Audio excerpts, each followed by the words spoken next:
and two-time national champion Christian Miller. Once again with Christian Miller taking him down. Here's college football playoff national champion Christian Miller on Tide 100.9 and 12:30 a.m. WTBC.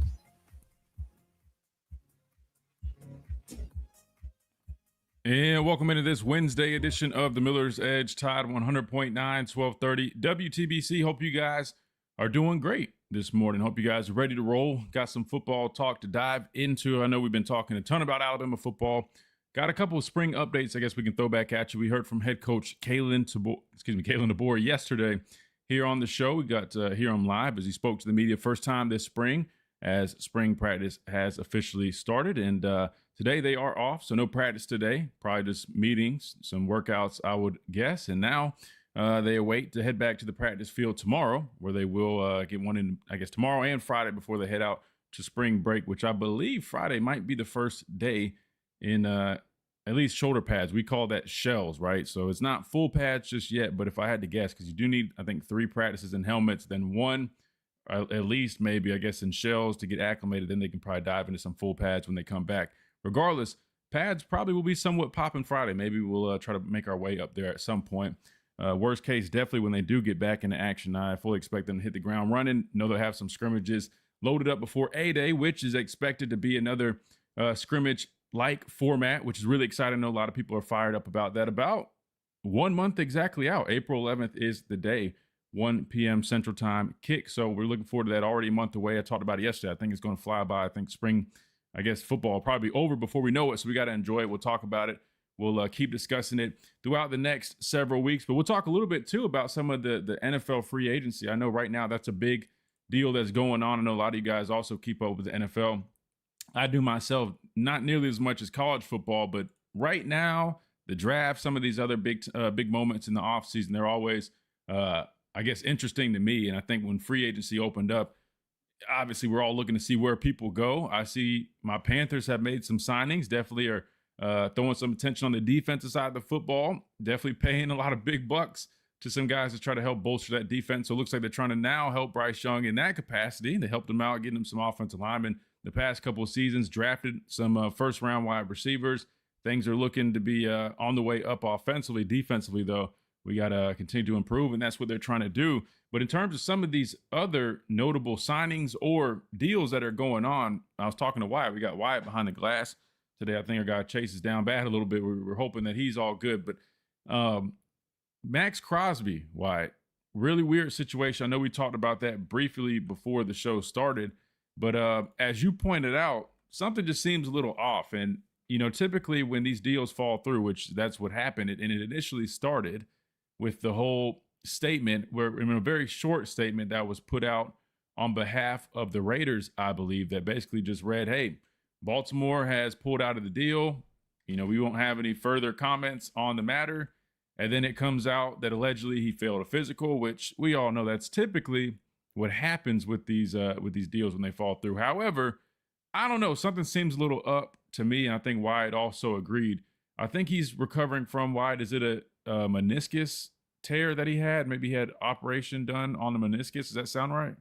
Yeah, he had off-season knee surgery, and a lot of people that I've seen kind of talking on social media is like, you knew he wasn't going to pass a regular physical right now, just based on where he is in the rehab process. So did you intentionally do a regular physical to fail him? Did you not? Like, everyone knew he was injured. Right. Nobody forgot that Max Crosby was injured last year because he posted the video shooting hoops the day he got put on IR. So what's going on here? Seems like something's a little fishy. Yeah, and you pointed out, you know, they ended up going in a different direction and ended up signing Trey Hendrickson, who is a really good pass rusher. I want to say he's got 80-plus sacks in his career. I know there's been some contract issues with Cincinnati, him wanting a deal and holding out and doing a bunch.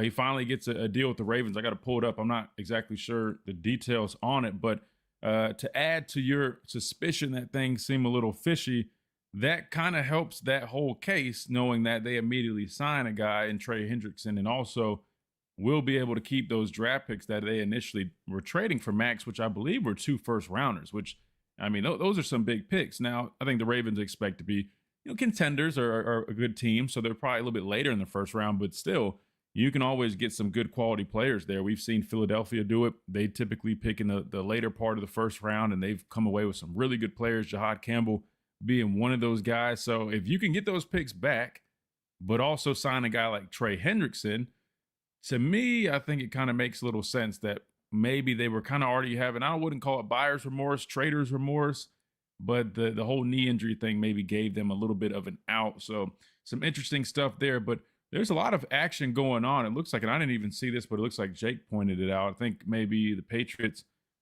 released Anthony Jennings. Know that he'll definitely get picked up. We just had Anthony on the show I think about 2 weeks ago at this point, man. We talked to him for a while, man. We got to chop it up, talk ball. So I know it always sounds bad when you see news like that, but you got to remember the NFL is a business, and it's not always about your play. I mean, you're talking about a guy who was a captain on that team. We just talked to him about it, man. I mean, he's a big vocal guy.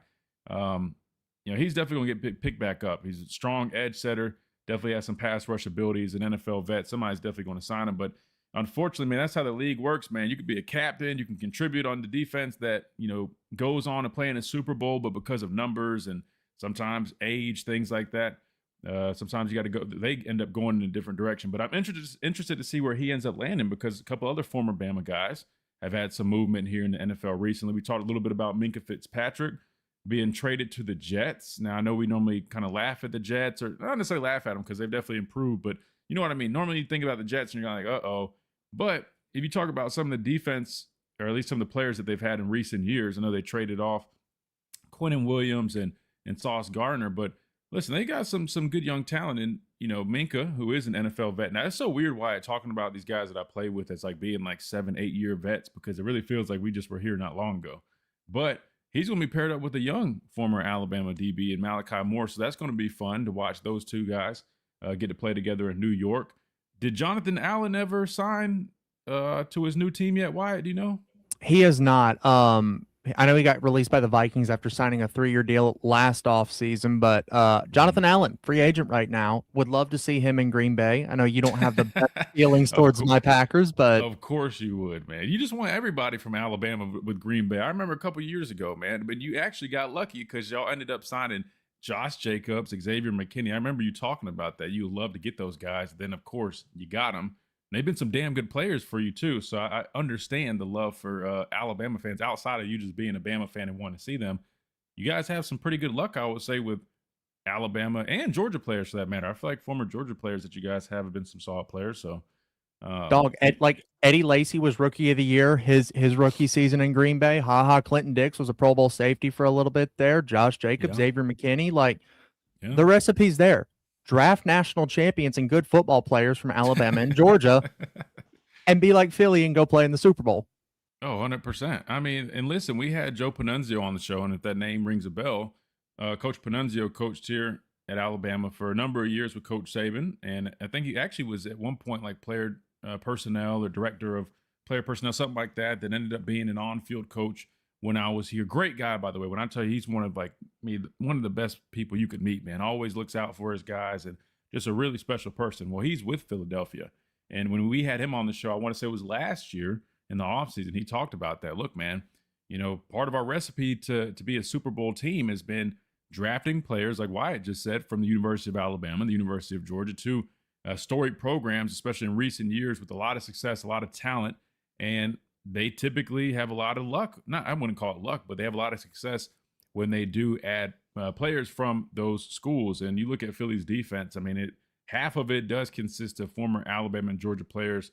And they're pretty solid, man. They definitely turned it around. They went from being, kind of one of the worst defenses to actually being one of the better defenses in the league in a short span with that. So, yeah, I don't blame you, Wyatt. I don't blame you.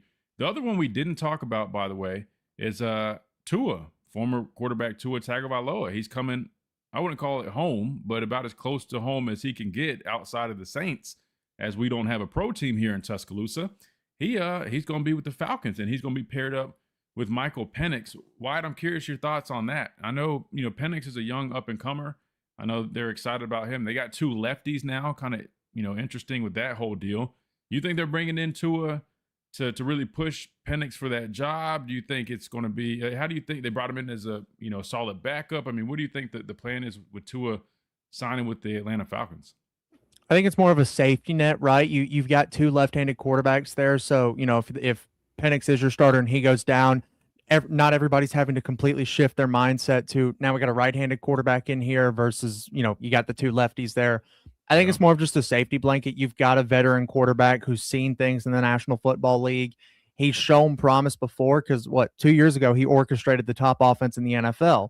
So Tua's got that in him, but change of scenery from Miami to Atlanta, get him in a new spot there. And so I think it's more of just a safety blanket, number one, because both have had injury concerns. Michael Penix has no cartilage in his knees at this point, and Tua. Oh God. He's had 3 ACL tears. So I mean, but he there ain't much left in those knees. But in the NFL though, he's been solid, right? And has he had any issues? I'll be honest, I hadn't kept up too much with the Falcons like that. He tore it again last year, I think. I wasn't even paying attention then.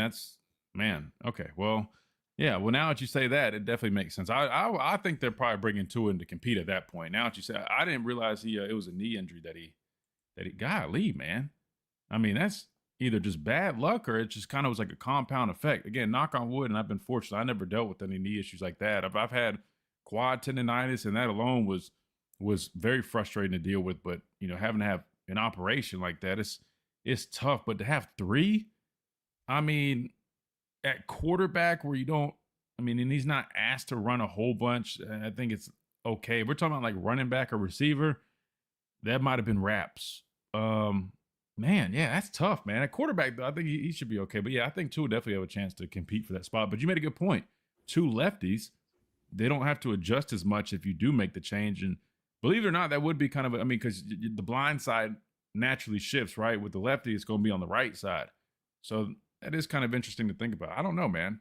Golly, man. Hopefully he's good. We got a former Coach Saban quarterback and a former Coach DeBoer quarterback that are probably going to be competing for that spot in Atlanta. We'll definitely keep talking about quarterback battles as we got one brewing up here in Tuscaloosa. Keelan Russell, Austin Mack, both going at it for this job right now. And I wouldn't say there's necessarily any big updates, but Coach DeBoer did speak on his quarterbacks, and maybe we'll play a snippet of that, talk a little bit about that, plus more, and we'll keep on rolling. But first, we got to hit a timeout right here on the Miller's Edge. Tide 100.9, 1230 WTBC. We're talking a little NFL action early on. We're talking Alabama football, the latest. Got to hear from Coach DeBoer. We'll break down a little bit more of what he had to say, and we'll definitely get to y'all's comments, and plus on the phone lines, hopefully 205-342-9904. We'd love to get y'all's thoughts, comments on concerns on everything that's gone on so far through 2 practices here in Tuscaloosa. You're listening to the Miller's Edge, Tide 100.9, 1230 WTBC.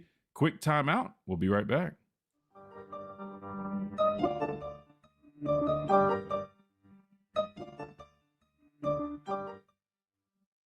The Tuscaloosa Thread News Update is brought to you by Tuscaloosa Chrysler Dodge Jeep Ram. Tuscaloosa's Nick, what's up? Mike, what's going on? Kenji, what's up? Brought Tua in to compete. Yeah, now that I realize, I guess I didn't really pay attention to the injury that he had like that.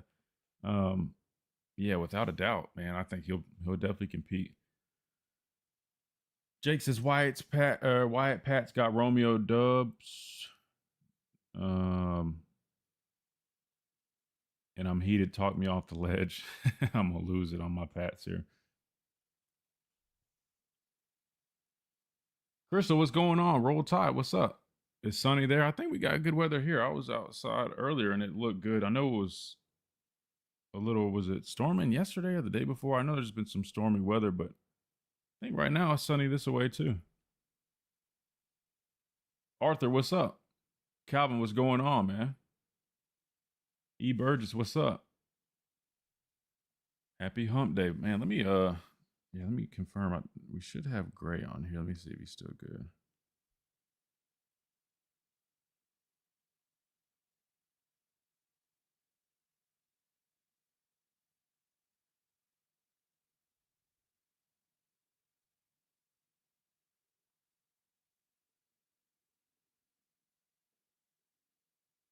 That way we can talk a little bit of a little more Alabama basketball, baseball, softball. We gotta get the latest, man. Softball's still rolling, man. Your Panthers are making moves while my Bucks are doing nothing. Yeah, I feel like we are making some solid moves. Now, I'm not gonna lie, I think we might have overpaid a little bit for Jalen Phillips. I mean, I'm just thinking about the deal with like Trey Hendrickson. I want to say Jalen Phillips got paid more in that ballpark at least. And I'm just thinking, I know Jalen's a little bit younger.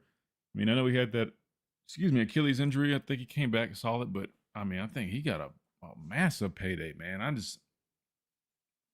don't know, that one I was a little like, ooh, that was a lot. That was a lot, but need to get out and catch up with your dad soon. Yeah, he just moved back to Columbia, so he should be closer y'all's way now.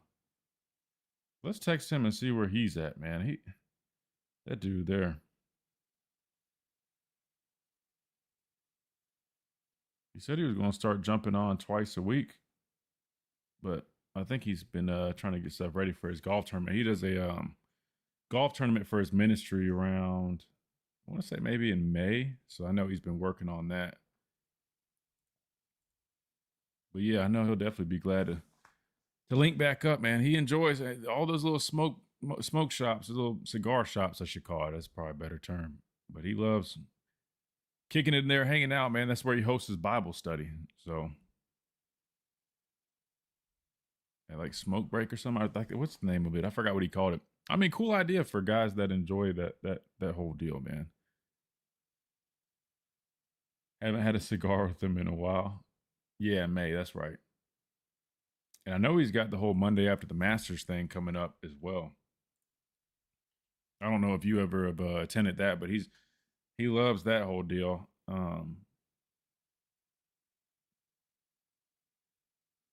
Patriotic, what's up, man? Long time no see. Why don't you start a membership and have members only chat? I mean, if you guys would be interested in that kind of stuff, I mean, I've never I mean, I could do something like that if you guys want. I mean, if you guys want to support more like that, and I could try to bring more like breakdowns, that would make more sense for breakdowns. Because as you know, I mean, we're doing radio, live radio for 2 hours, so it's hard to do I know a lot of people really want me to do more breakdown stuff. That would have to come in the evenings. So yeah, I mean, we could look into that. I mean, if y'all would be interested, I try to keep everything as free as possible. That's why I just say, like the video, subscribe, all that good stuff, because that just helps us grow. But if you guys would be interested in that kind of stuff, I'll definitely look into it. If that's what you guys want, if you guys want to support the channel like that, I'll definitely look into it, man. For sure. But I'll definitely if we're going to do that, I'll make sure that we're like doing breakdowns and other things that are a little bit different than just here. You know what I mean? Like, I want to make sure you guys are, I know people got, if you're going to be throwing money out there, I want to make sure you guys are getting every bit of it. And welcome back into this Wednesday edition of the Miller's Edge, Tide 100.9, 1230 WTBC. There's a couple things I want to get into. I know we talked a little NFL early on in the show, and we always can do that. I know we got a bunch of NFL fans on here as well, especially my dad jumps on here. We definitely sometimes dibble and dabble a little bit more. But with spring football going on, we got an off day in terms of they have an off day. I'm speaking like I'm still there.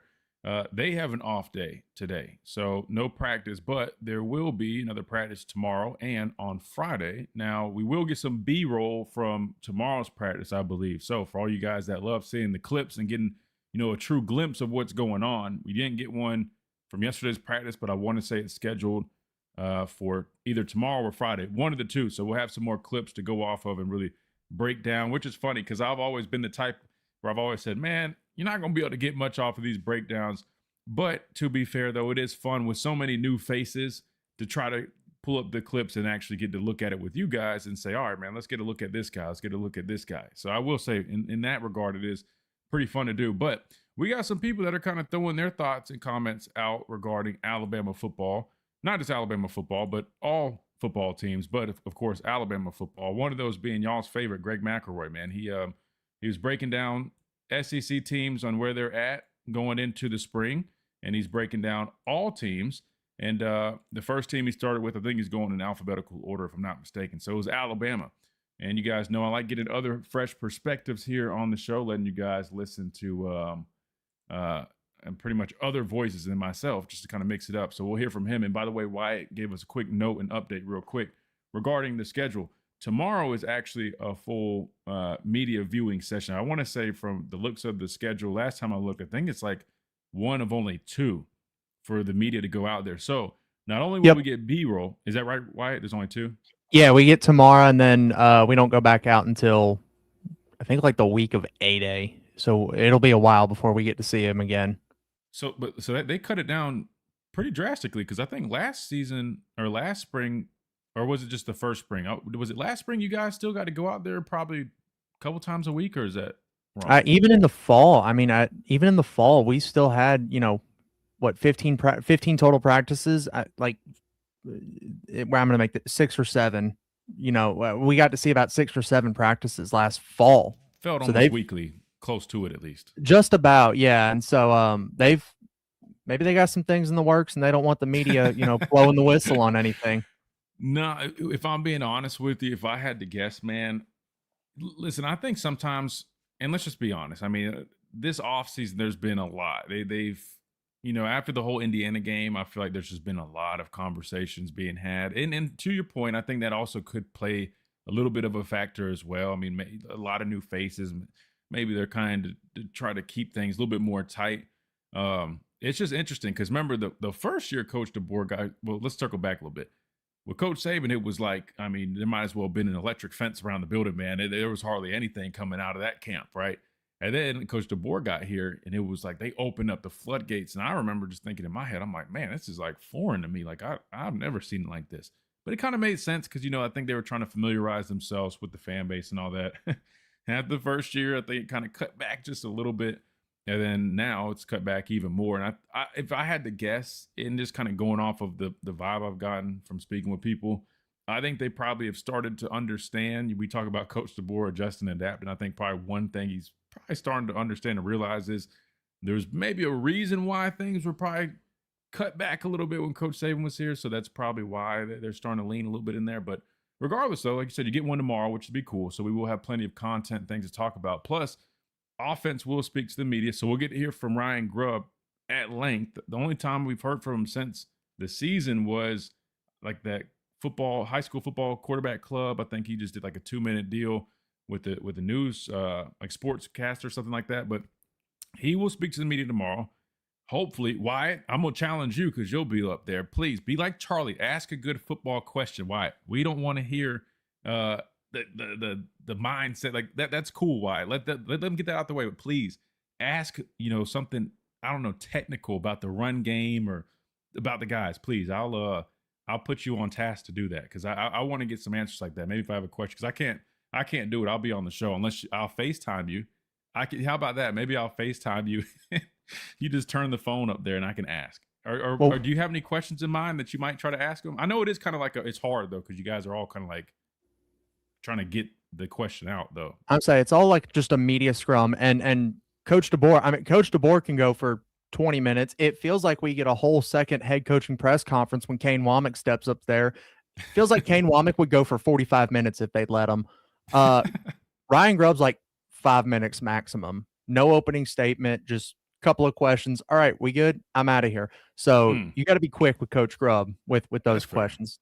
But I am really interested in seeing, and whoever asked the question about the offensive line yesterday, I thought was a good one about positional versatility, because we saw a lot of guys kind of drop in some different spots. Are they going to try and do that again, or are they going to kind of pigeonhole like, hey, Jackson Lloyd, you're really good at left tackle, we're only going to try you at left tackle? Whereas, last year it may have been, hey, you're going to play a little bit of tackle, a little bit of guard, back to tackle, and just kind of things like that. So DeBoer got that question yesterday, but I want to ask Ryan Grubb, based off self-scouting, where did he see the run game fail?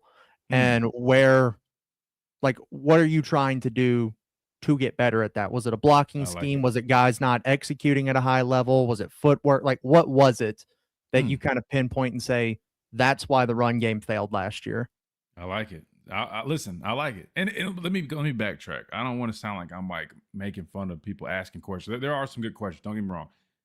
You guys know me. I like being technical, and I want to know on those terms, because I also understand there's a lot of coach speak, right? Which is understandable. Like, they're not going to sit there and go up there and say, hey, well, yeah, we had this guy at right guard and we couldn't, we didn't want to run behind him and he failed to execute. He didn't know. Like, I understand that, but at the same time, I'm like when they finally asked about the bandit position, I was like, man, that's what I was hoping to hear. Because to me, I'm like, there's a lot of I guess I don't know if I would say interest, but there's a lot of question marks there. Things seem a little bit different. Maybe they can elaborate. So yeah, no, that's definitely a good one. But you're right. His responses definitely are a little bit on the shorter side. But we'll see, man. It should be good. Offensive players also will be speaking to the media. They haven't released a list of names. If I had to guess, maybe Ryan Coleman Williams would be one of them. If I had to guess, they normally have like 4 guys around that range. So I'll say it's normally 4 or 5, and last year you had a bunch of returning starters, so it was easy to get them. But this year,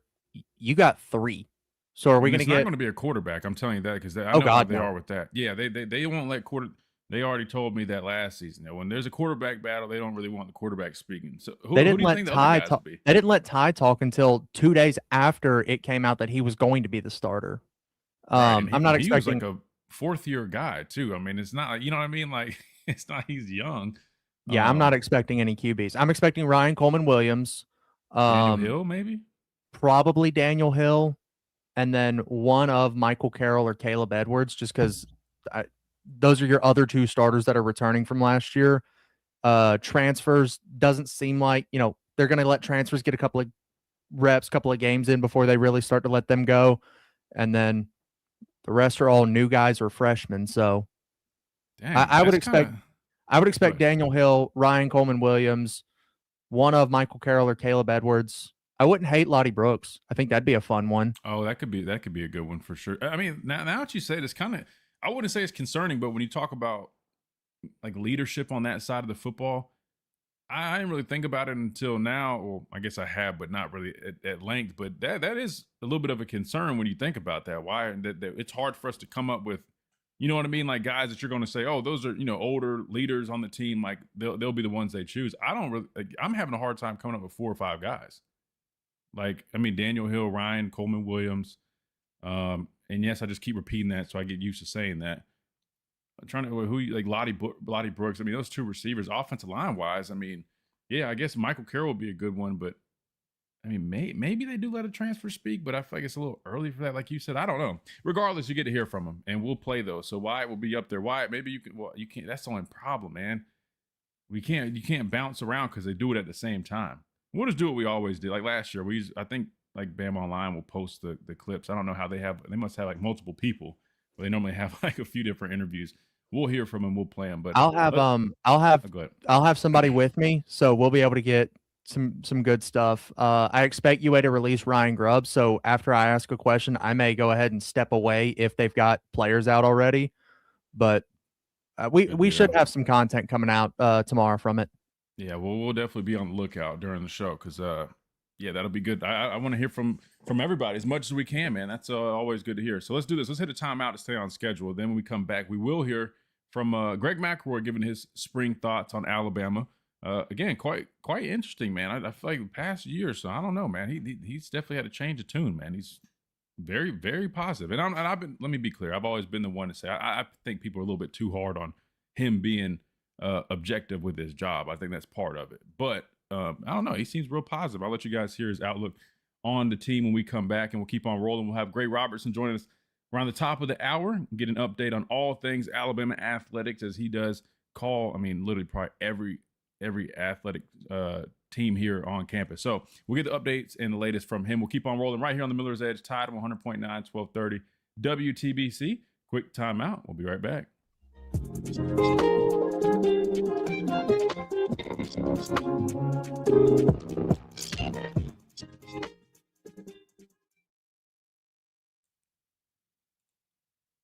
All right, good deal. Let me catch up on the chat real quick. Yeah, all you guys want to do the membership stuff. I mean, if that's what you guys want, man, yeah, I mean, I appreciate it. Yeah, we can do something like that. I'll look into it. Oh, were you playing around? Oh, never mind. He was just joking. Never mind. Wait, being a smart ass because there's another channel that just started members only chat for his paid monthly members. Yeah, I don't really know how all that works, man. Oh, so if you were just kidding, then now we don't need to do it. But everybody else, I think we're serious. I don't know. You guys tell me. I'll go off of what you guys think, man.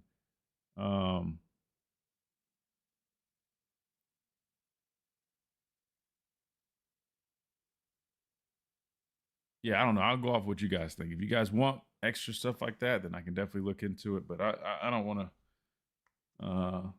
I don't know. As long as you guys just hanging out, man, liking and subscribing and sharing, man, that's always good, man. And interacting in the chat, man. I mean, the more chat stuff we have going, it always encourages more people to do it too. So for now, man, that's all good, man. I don't think you guys need to pay any subscriptions, but if that's what you guys want and you want me to like spend more time like doing breakdown stuff like that for that specific stuff, I'd definitely be glad to do that. And the only reason I mentioned that being more of like a paid thing, let me be clear too, is not some money grab. I wouldn't be able to monetize those videos, unfortunately, since you're breaking down film. It's kind of a tricky game, right? Like I would love to be able to just to roll tape on here, like, and I would sit on here and break down film probably 24/7. The problem is YouTube won't allow it, even though it's all 22 film and it's not a broadcasted copy. They register as if it is, I think. So number one, I'd have to turn off the monetization just to be safe. And two, I still would probably be running the risk if I just let it play too much of it being like a violation. And the last thing I want to do is risk getting the channel taken down or anything like that, because we did get one warning last season when we were doing breakdowns. And luckily it was a warning and I was able to, it didn't affect anything. I think what ended up happening was they let me do some like quiz thing to help kind of get that off. So, oh yeah, no, Crystal, I would do something in the evening. I mean, I'm still talking with Slade. I mean, Slade, he wants to do something like a podcast. I'm just trying to figure out, like, should we do it once a week? Should we do it? I don't know. Ask Adam what he thinks. Man, I feel like Adam has done more than plenty, but yeah, I can ask him his thoughts. I'll definitely I can touch base with him. He'll be on the show tomorrow.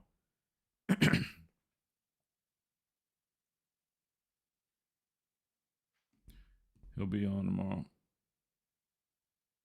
Oh no, he doesn't. No, why? No, I mean, he unfortunately he doesn't have time. If he had time, if Slade could do it during the day, I'd have Slade on here pretty much every day. But unfortunately, his job, he can't really do that.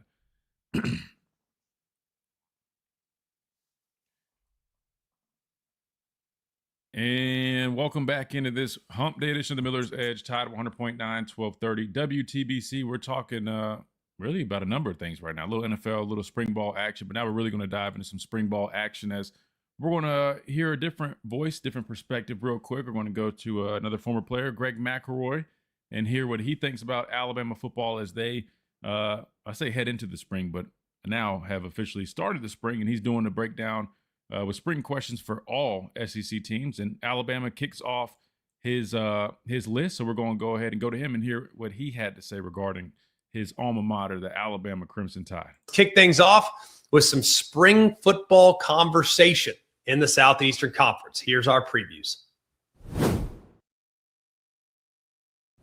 Now, if you've been listening to the national media lately, you'd probably think that the sky was falling in Tuscaloosa.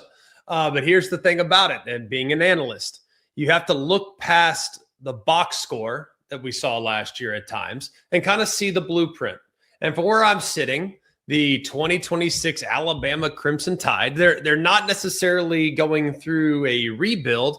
They're kind of retooling for what might be a sustainable run. And a lot of people will look back and say, well, 11-4. And it wasn't pretty in 2025. And yes, there were some bumps in the road for sure. But let's just remember, I mean, Kalen DeBoer did take his team to the college football playoff. They did make it to the SEC championship game. They did win a game in the college football playoff on the road, and they did get to the Rose Bowl. And so they finished, in theory, top 8 in the country. And that's not necessarily a so-so season.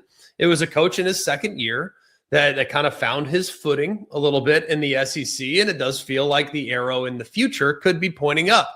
And this spring, there is a little bit of a transformation that's going on. They're making some adjustments, and we'll talk a little bit about some of those adjustments that they're making. There's been some turnover for sure, but in the world of modern football, Turnover is just an opportunity for a portal-powered upgrade. Well, enter in a new offensive line coach in Adrian Clem. Probably the biggest question, or at least one of them, and it's not necessarily just a coaching hire. It's a possible statement for an adjustment with what had they struggled with the last couple of years. And Clem brings an NFL pedigree from the Steelers and from the Patriots. He's spent time at Oregon. He has spent time in college, and he's led an offensive line that's done a pretty dang good job in his time as a college football coach. And you're already kind of hitting the ground running. I mean, there's a lot of really good players on this roster. So you can see a redshirt freshman go sophomore in Michael Carroll. He's not a redshirt. He'll be going into his second year. You can see a William Sanders. These guys along the O-line, those guys are coming up, but there's also some newcomers. You got a couple kids coming in from Michigan, kind of brings that. There's one thing we know about Michigan. The offensive line's been a position of strength for the most part. You go out, you get a guy from Cal Poly at center and Racing Delgatti, who they feel pretty dang good about. So you look at the offensive line, it was a massive question mark last year. Maybe this year it could turn into an exclamation point by the time they get to the A-Day game on April 11th. But the $1 million question right now is the quarterback battle, right? Most coaches, they'd love to have the problem that Kalen DeBoer has sitting right in front of him. On one side, you have Austin Mack, who's 6'6", big arm, has now spent 4 years marinating in Kalen DeBoer's system. So he's got a great feel. He's kind of a seasoned pilot that already knows every single button in the cockpit. And when he stepped in for Ty Simpson, showed some poise, I think, especially in the Rose Bowl, showed some poise of a veteran. And on the other side, you got Keelan Russell. And this kid's kind of a human highlight reel. He's got the 5-star pedigree, Gatorade National Player of the Year, already kind of showed us glimpses of that next gear that he has while on the field last year. So he's electric, he's accurate, and he's the exact kind of dual threat weapon that can make defensive coordinators really be in a bit of a bind. So whether it's Max surgical precision or Keelan Russell's dynamic playmaking, Alabama's in a pretty good scenario for the most important position on the field. Is there pressure? Of course, it's Alabama. But you look at some of the momentum. Kalen DeBoer has kind of reshuffled the staff. You got a couple SEC veterans and Derek Nix coming over to Coach Whitehouse, Brian Ellis as well. You land some 5-star early enrollees that could factor in very, very soon to positions of significance, especially at running back. And while the critics, they'll all focus on the Indiana game. Well, I want to kind of talk about the fact that still Alabama's in a position with a really good roster and a coach that knows how to win on the biggest stage. So I think Tide fans need to take a breath. The offensive line's getting a big makeover. The quarterback room is as deep as it's been in quite a while, and the process is very much alive and well. So the 26 Crimson Tide, they're not looking back. They're looking right in front. And with the young roster, maybe they can collectively get their act together very, very soon, knowing that things will be difficult when the season gets started. Moving over.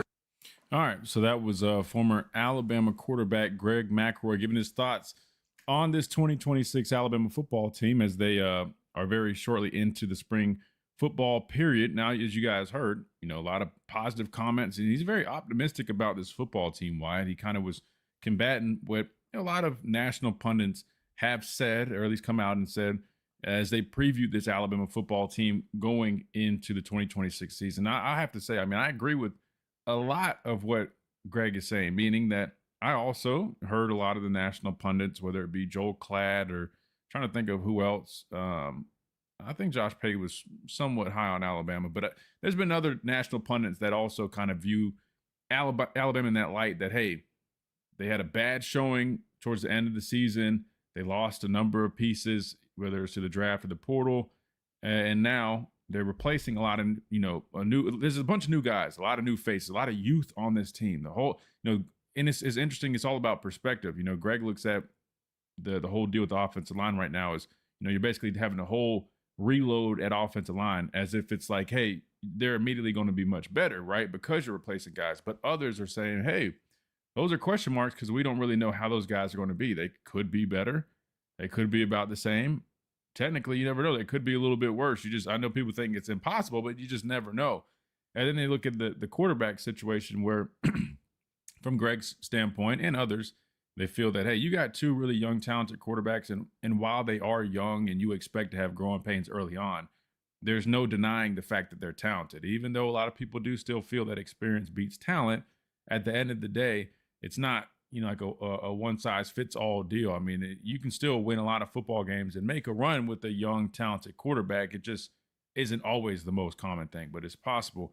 So that said, Greg is definitely very optimistic with his outlook. Wyatt, let me get your thoughts. I mean, after hearing Greg and his reasoning for why he's so high on Alabama going in the spring, it sounds like he don't really have too many concerns. He just feels that, hey, they're going to go through some growing pains, but once they get through that, they should be a very competitive football team. Do you see it that way? Do you feel like he's spot on where he's at? Do you feel like it's kind of a little bit of a mix? Because I'll be honest, I agree with a lot, but I also do understand there being a lot of questions regarding this team going into this season. Where do you kind of land on that whole deal, Wyatt? I always love producing your show because your takes, and then you get other people's takes in there as well. And it's exactly what I think, and it makes me feel really, really smart. Alabama's got all the talent in the world. I mean, it's still Alabama. The talent is absolutely there, but the experience is not. I feel like Greg said, they're going to go through growing pains, right? You're going to have probably some center quarterback miscommunications. You're probably going to have miscommunications, along the offensive line. Hey, guys are probably not going to mesh immediately coming out of the gate week 1. So if that week 1 game's a little sloppy, fully expect that to be the case here. But again, that talent's absolutely there. If they can mesh and if they can kind of understand the situations that they're going to be put in, then I look at it as, hey, this can be a successful Alabama team. So there are question marks in certain areas, right? What is the left tackle spot going to look like with Caden Proctor's departure? Can Rayson Delgatti, who kind of seems like the favorite to win that center job there, to me, it feels like it's his job to lose. Mm-hmm. Can he play at the same level as Parker Brailsford? Is he going to be better than Brailsford? Is he going to be worse than Brailsford? We don't know because we haven't seen him play in the SEC. So questions, yes. Talent, absolutely there. And I think Alabama falls somewhere in the middle. The talent is there to, make the college football playoff, completely, run the table, do whatever that means. But the lack of experience is there for them to really, really struggle. I think Bama will fall somewhere in the middle there. It's just, can they grasp the situations that they're going to be in, on the road against Tennessee, LSU later in the season, Kentucky, you've got an early road test. A lot of this roster has been here the last couple of times Bama's had some issues, right?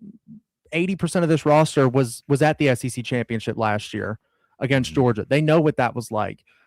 80% of the roster was there at the Rose Bowl. So they know what that was. They know what that felt like. They saw the miscommunications, the issues on both sides of the ball in that game. And they've also seen, the highs, the victory over Georgia in Athens, the run in the stretch there in the middle of the season against SEC competition. If Austin Mack is the guy, we'll say if he is, he was there in Neyland Stadium 2 years ago when Tennessee stormed the field on Alabama again. So if they can understand those situations and understand, hey, what do I need to do to be successful in these spots, which comes with experience, I think Alabama will be fine. They've got the talent to be absolutely phenomenal, but I think they fall somewhere in the middle there. I agree, and that's why I always say, man, I mean, it's just so early to tell. We'll have more answers as things go on, but it's like, even with spring ball kicking off and kind of seeing where things are kind of falling into place just through 2 days, right? Which I know is way too early. I'm not saying it's completely shifted things, but I'm starting to kind of get an idea, just like I talked about yesterday when we had Clint Lamb on of Cover Crimson. You just look at, all right, well, you think so much of Ryan Coleman Williams, and all right, if he can get back on track to being the player that we all know he's capable of being, Latsier Brooks, who's going to be dominant in that slot. I mean, he's a very strong piece, and you're kind of wondering who's going to step up at wide receiver 3. And I know it's just a simple highlight video, and you can't buy too much into it, right? That just wouldn't be smart, but it just gets you thinking when you're like, all right, man, Rico Scott, and you see Noah Rodgers. I mean, there's some little highlights there from the first couple of days, and I know there's no pads on anything like that, but you're like, man, maybe people should pay those guys a little bit more respect. You think even like the running back room is so quick. It's easy to be quick to go, all right, man, last year they did not perform very well at all. And then you're kind of thinking, whoa, that's kind of who we got next year. But you see Daniel Hill has dropped some weight. You wonder how that could affect him. You see in the little highlight video of A.K. Deer hitting the hole, and you're like, man, we didn't get to see much of him. And when we did, he was a young guy, definitely wasn't fully ready yet. but you can't deny it. I mean, coming out of high school, I mean, he was a top recruit for a reason. I mean, he's got a lot of good traits and a lot of positive things that you can work with.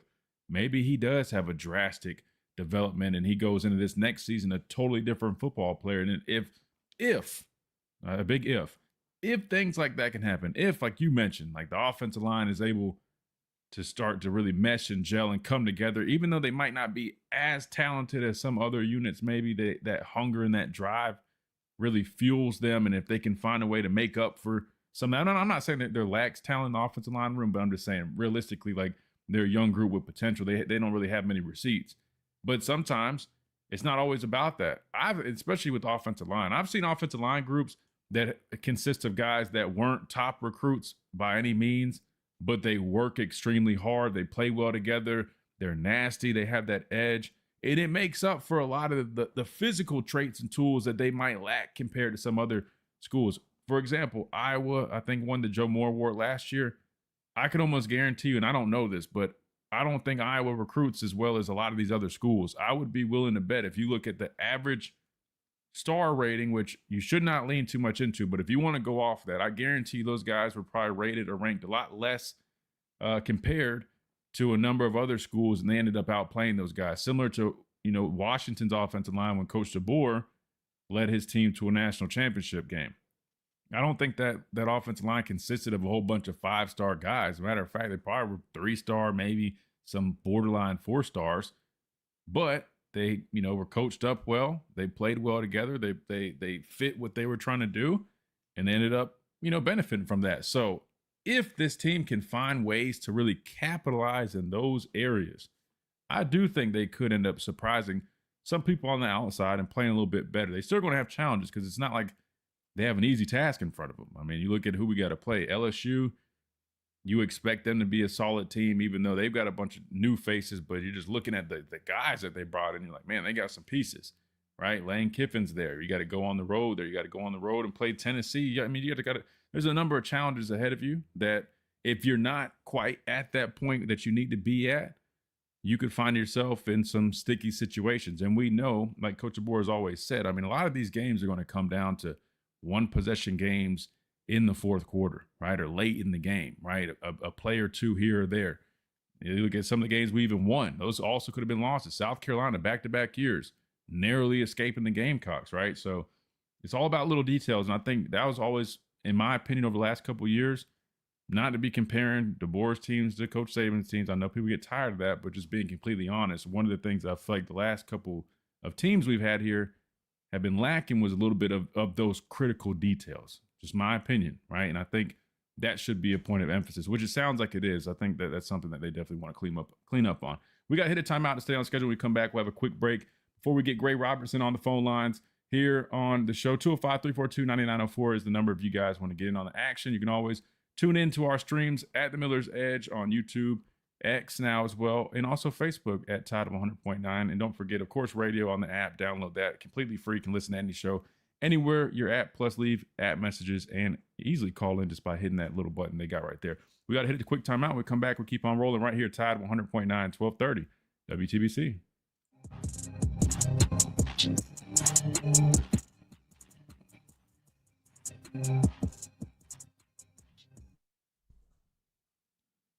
Speaking of tape, I wanted to pull this up real quick just to kind of paint a picture, because I know I've been talking a bunch about like bandits, wolves, all this stuff, and I know could probably go over some people's heads. Not saying you guys don't understand that, but I know sometimes when I'm talking fast and there's a bunch of technical terms and stuff, it can get a little confusing. And if you're like me, I'm a little bit better of a visual learner. I like having something to really look at versus somebody just talking a whole bunch, especially if somebody's listening via radio, man.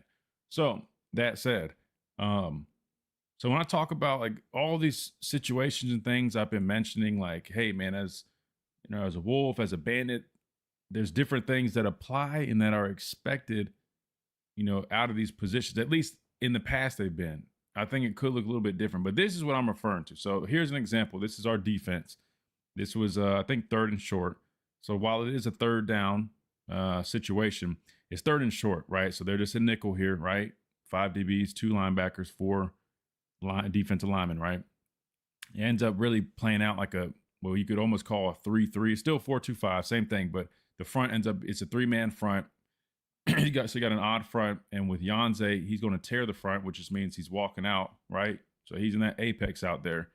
It ends up almost looking more like a 3-3. You got 3 down linemen, 3 backers, but still, you get it. We're in nickel defense. So as you see, the Wolf was just asked to go walk out.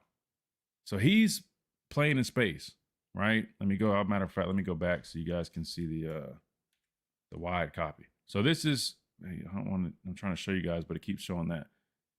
All right, so you see the I can't point at, sorry, right here because it keeps pulling that up. But where my mouse is, I'll move it. That's Yanze, right? The bottom of that little triangle that they're making down there.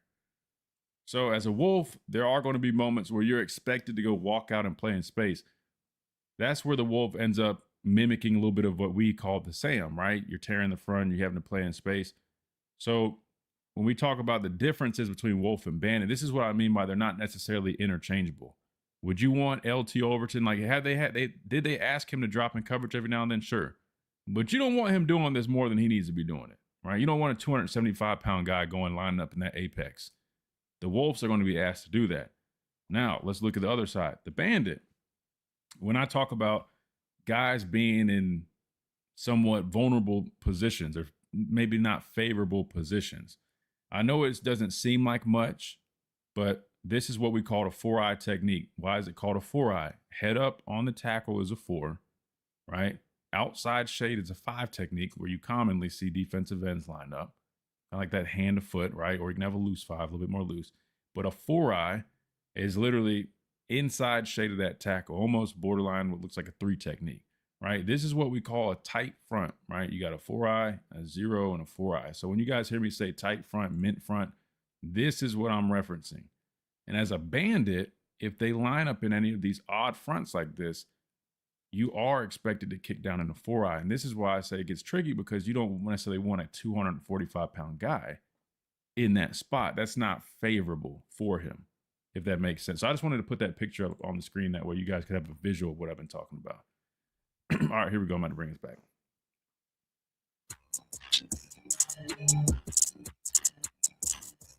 And welcome back into this Wednesday edition of the Miller's Edge. Tide 100.9, 1230 WTBC. We're talking Alabama football spring practice. Some of the latest updates going off of first 2 practices. Coach DeBoer speaking to the media yesterday. We'll dive into a little bit more of that conversation here in a minute. We just got done listening to Greg McElroy on his Always College Football podcast, breaking down his outlook on this football team going into 2026, which he's actually very optimistic, very positive, spoke very highly of the quarterbacks. He views the offensive line situation a little bit more of a positive, meaning that they're remodeling it almost as if he expects it to definitely be a lot better, which needs to be the case. And he has a strong outlook for 2026. I know we will dive into a little bit more of Coach DeBoer's interview. I know we heard it yesterday, but there's a couple pieces I want to dive back into and really break down, because he offered a lot and spoke about a lot as they kick off this spring. But we'll do that here in a minute, because we got to get ready to hit another break. Because when we come back at the top of the hour, we will be joined by Gray Robertson, my partner over on the Crimson Tide Sports Network, and we'll discuss all things Alabama athletics. We got to get the latest, man. I don't know if you guys keep up with softball, but I've become a big softball fan. And shout out to Coach Murphy and his group, man. They are absolutely crushing it right now. And so we want to get the latest on them. I know they had a sweep in their first SEC series over Ole Miss, so that was really awesome. I know baseball's been in action. We'll get some updates on that. SEC tourney also kicks off. We'll talk a little Alabama basketball at some point, as well as this men's basketball team had a pretty solid season this year. A little up and down at times. Had a little bit of a distraction here or there with the whole Bediako thing. It looks like they've kind of moved on from that, as I think he still is awaiting the appeal process. I don't even know why at this point. I mean, I don't even know if that thing gets settled by the time. Maybe he comes back during March Madness. I don't know if that even works out.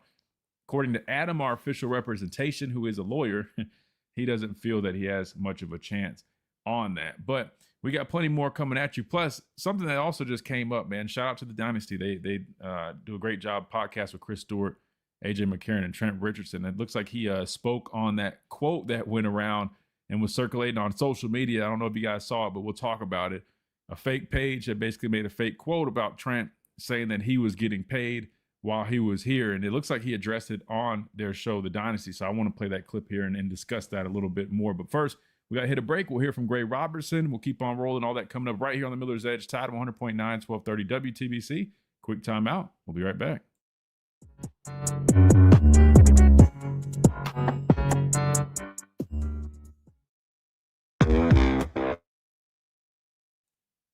Did you guys see that quote from about Trent? I don't know if you guys saw it, man. Let me just throw this out there. Be careful about what you guys read or see on social media. It's a wicked world out there, man. There's a lot of fake news and people are falling for it. This is what was posted, but it's from No 3 Sports, not On 3, but No 3, which I didn't even realize this. They now have an official tag to help people recognize this, man. It says parody account, which is good. Very much needed.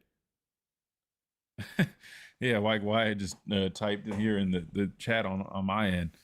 Even LaShawn McCoy fell for it. I mean, there's a lot of people. And look, I mean, 24,000 favorites, 4,000 reposts. Normally, 5 million views, man. So many people fell for that. And luckily, they're cracking down on a lot of this stuff. They're actually verifying news. But former Alabama running back Trent Richardson weighed in on Nick Saban's stance against paying players. I don't even feel like getting into that whole thing. He said, honestly, again, he didn't say this. The tweet says, honestly, I don't get why he's even commenting on it. They gave me and my family $75K just to commit plus $10K a month to stay at Alabama. Clearly fake. I'm just going to tell you guys this, though, to be fair, nowadays, that actually is a real thing. Like, I'm just going to be honest with you. Schools do pay guys to stay committed.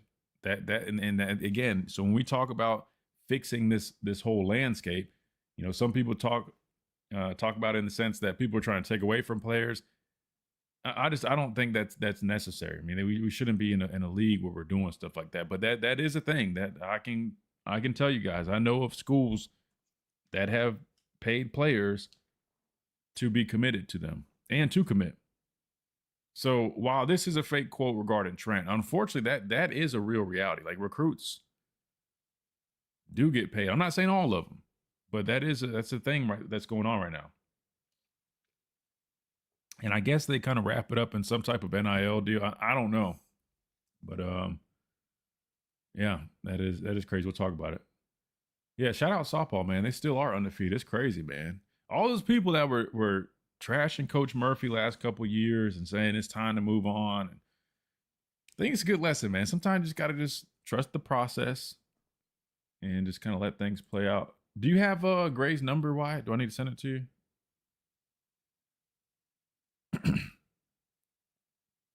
I can't remember if it's already there. I can send it if I need to. Okay, perfect. Yeah, you can dial them up whenever. We're trained to read headlines. Be careful. Absolutely, Arthur. Yeah, I mean, that's the thing, man. The headlines will get you, man. I always like double check, especially with me doing radio. I'm like, man, I don't want to. That happened one time. I think I read one article out loud that was false, and I learned my lesson. I was like, man, but that was because I was like actively in a segment, and I just saw it on the screen. I was like, oh, all right. But yeah. Well, I'm curious. I haven't heard the clip of Trent responding to it. I just saw it, but we'll play it in a minute. We're gonna hear from Gray first, get his outlook on everything. We'll talk some football with him too, but I always like getting his expertise on everything else going around, man. Switch it up for a little bit, man. We gotta take a break from football, even if it's for 10, 15 minutes. Calvin, I promise I'm gonna read those comments, man. I just want to make sure I get back and intro Gray first.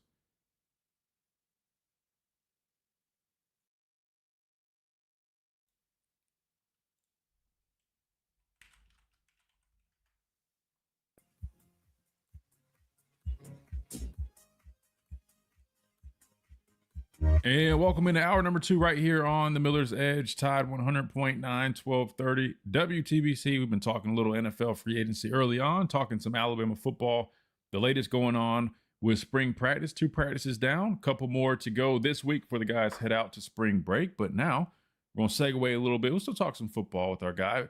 Gray Robertson, who's joining us on the phone lines, partner in crime over on the Crimson Tide Sports Network, but we'll definitely get his thoughts on a whole bunch of other sports as Gray covers them all. Gray, man, talk to me. How's everything going? You said you're on the road, man. What are you covering this time, man? What's calling you today? Well, today, and thanks for having me back, partner. Today is a personal day. I am driving up to Birmingham to get. Oh no, you're good. I just driving up to Birmingham to get my haircut and get a new button-down shirt and get everything all set to do some TV this weekend for Alabama Arkansas, 3-game series, top 10 matchup, and I got to look my best. So that's where I'm off to. I love it, man. Love it, man. Hey, they always say, man, look good, feel good, then play good. And in this case, speak good or perform good. We'll go with that, right. Man. I love it, man. That's awesome. That's awesome. Well, I wanted to get you back on again. I plan on getting you on here as much as possible every week if we can. I know you're busy, but I love getting you on because you always can break down pretty much everything that's going on here in Tuscaloosa as you call everything. And we got a lot of action going on, Gray. You mentioned softball. I think we can start there, man. We got to show them love. Coach Murphy in his squad they're crushing it right now, man. Still undefeated, big win over Ole Miss, complete sweep there to kick off their first SEC series. Talk to me about kind of what you've seen out of them since we last talked, and then also your expectations, Gray, coming up with this series against Arkansas. I'll tell you what, it has been impressive to see this team get off to such a strong start. 24-0. Winning is hard. We've talked about that. It's very, very hard in softball with how much talent has been spread around, how evenly matched so many teams are, how every team has an arm that can beat you, it feels like. And Alabama's just found ways to win. And it starts in the circle. The top ERA in the country is currently residing in Tuscaloosa, currently being coached by pitching coach Lance McMahon, who's done such a great job with this pitching staff with 2 freshmen, and Caitlin Palazzi and Vic Moten, and Jocelyn Brisky is throwing the best she's ever thrown in her career. Ailey Johnson came in for 1 inning last night and got out of it in 8 pitches through 1 ball. I mean, the pitching staff has just been so sound, so ridiculously sound, and Lance is a major, major, major credit to that. He is by far one of the best pitching coaches in the game, and if there was any doubt about that coming into this year, he has wiped that out with the way that he's developed those arms. And then offensively, just again, kind of putting it together and utilizing everybody in the order 1 through 9. Players like Lauren Johnson, who is hitting well over 400 down in the 9 spot, turning the lineup over. Players like Anna Roman, the SEC Freshman of the Week, who's hitting just under 400, but her OBP is well over 500, and she's hitting, I haven't looked at the updated number, but going into last night, she was hitting 600 with runners in scoring position as a freshman. That is very, very hard. And then you've got the power alley 2 and 3 in the order. Brooke Wells, the player of the week in the conference, who hit 2 home runs last night against Stanford and is hitting, I think, 750 in the last 5 games, maybe higher. And then Lex Papillo, who's protecting her, because if you didn't have somebody, producing behind Brooke, it'd be very easy. If I were facing Brooke Wells, I would just walk her. But Lex Papillo is not allowing that to happen. And it's the connectivity of the team. And it sets up a matchup this weekend that is going to be so fun. I mean, being on the TV side means, we're 50-50 down the middle, and Kaylee Tao and I will be calling this game. And we're just excited for good softball. I mean, that's what we're going to get. That's what we're going to see all weekend between these 2 teams. As I mentioned, it's the best series in the sport this weekend, and it's going to be raucous. I hope Rhodes is packed. It should be. The team deserves that, but really this matchup deserves that because it is as high quality as you'll find in softball this weekend. Wow, so it sounds like Arkansas is definitely one of those teams this year. What about Oklahoma, man? I'll be honest with you. I try to keep up with our team as much as possible, but I'm not like you. I'm not in the loop with everybody else. No, Oklahoma is normally one of those teams as well, even Tennessee. How are they looking this season? Well, it's interesting, and I took it off speaker, so if it sounds different, that's why. But Oklahoma is good again. I mean, the offense is elite. JT Gasso, the hitting coach, does such a good job, and we had him on the Softball America podcast this week and talked to him about approach and the way that this offense is able to produce. And it's interesting to hear him dissect it in a way where they want to be as well-rounded as possible. And the world looks at OU and they see 103 home runs through 26 games. Dang. And go, oh my gosh, look at the power. Look at the power. And that's not how OU does it. I mean, they do it with power. That's a big piece. But the reason that OU is so successful is because of the kids who are able to go gap to gap, lay bunts down, draw walks on long at-bats to set up moments where that home run isn't just a solo shot. It's a 3-run killer. And that is what Oklahoma does better than anybody in America. Now, they do have holes. Their pitching staff is going through it right now. Their pitching coach, Jen Rocha, had to leave going into opening weekend due to some health issues. And, the softball world's been thinking about her. We haven't heard an update, but she's not back with the team.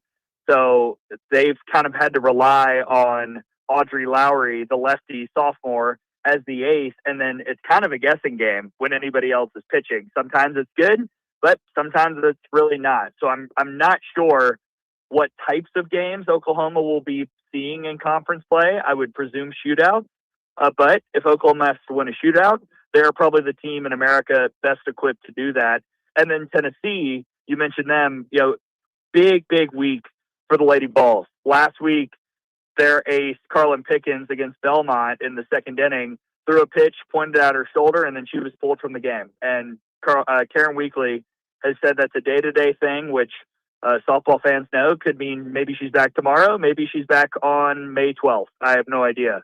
But without her, Tennessee then went and swept LSU at home this past weekend behind the offense really getting explosive. So Tennessee, without Pickens, looked fine this weekend. They go to Mississippi State this upcoming weekend, and Mississippi State's played very well, so that'll be a tricky test. But the Lady Vols right now are far and away number one in the sport, and one of the last 3 undefeated teams. They've had my number one vote in my top 25 ballot since week 2, and it would take a lot, I think, for somebody to unseat them, at least at the top right now, although it's a long season, so you never know. Yeah, and just talking about all the good teams in the SEC, I always tell people, man, if you haven't really got into softball yet, and I know some people I've seen some more tweets about it recently, but if you guys haven't really got into it, I'm telling you, man, it's so entertaining to watch. There's a lot of good competition in this conference, and it's great that we're undefeated. That means there's going to be definitely some good matchups to go watch. Like you mentioned, they're taking on Arkansas. It should be good. So always encourage folks to check it out if they haven't really done so thus far. Gray, I do want to segue a little bit into some basketball as the SEC tourney's kicking off. Alabama's had a pretty solid season so far, right? 23-8 overall record, 13-5 in the conference. They earned themselves that number 2 seed in the SEC tournament. Little bit of a little up and down at times, but at the end of the day, man, they've definitely set themselves up nicely as they go into the SEC tourney. And then also March Madness coming up, man. Just give me your thoughts on Alabama men's basketball as they take on who's their first matchup in the tournament. I got to see. I thought I had it pulled up and I lost it, but I'll let you. Well, take we it don't away. know. I mean, we gotta wait and see. Is There it you go. Texas? Is it Georgia? Who could it be? I will say it sure was interesting to see all the hand wringing all year for a team that came in second in the SEC. I think at this point, Alabama fans, national pundits, everybody should kind of just give Nate Oates the benefit of the doubt. The evidence says he knows what he's doing, and it'll probably work out. And I think we've seen that this year. The Auburn win this past Saturday was as resounding a performance as I can remember in a game that had stakes. Alabama was trying to lock up a 2 seed. I think it was locked up going in, but you want to win and leave no doubt. Trying to possibly eliminate Auburn from the NCAA tournament. It's a rivalry game. It's a finale. It's senior night. It's the last night at home for a lot of guys who aren't seniors, but are probably going to be looking to go to the next level. And Alabama came out and punched Auburn in the face and never let up. I mean, just continually pressuring things on defense, knocking down shots, slicing and dicing to the rim, being aggressive, being physical. It was really, really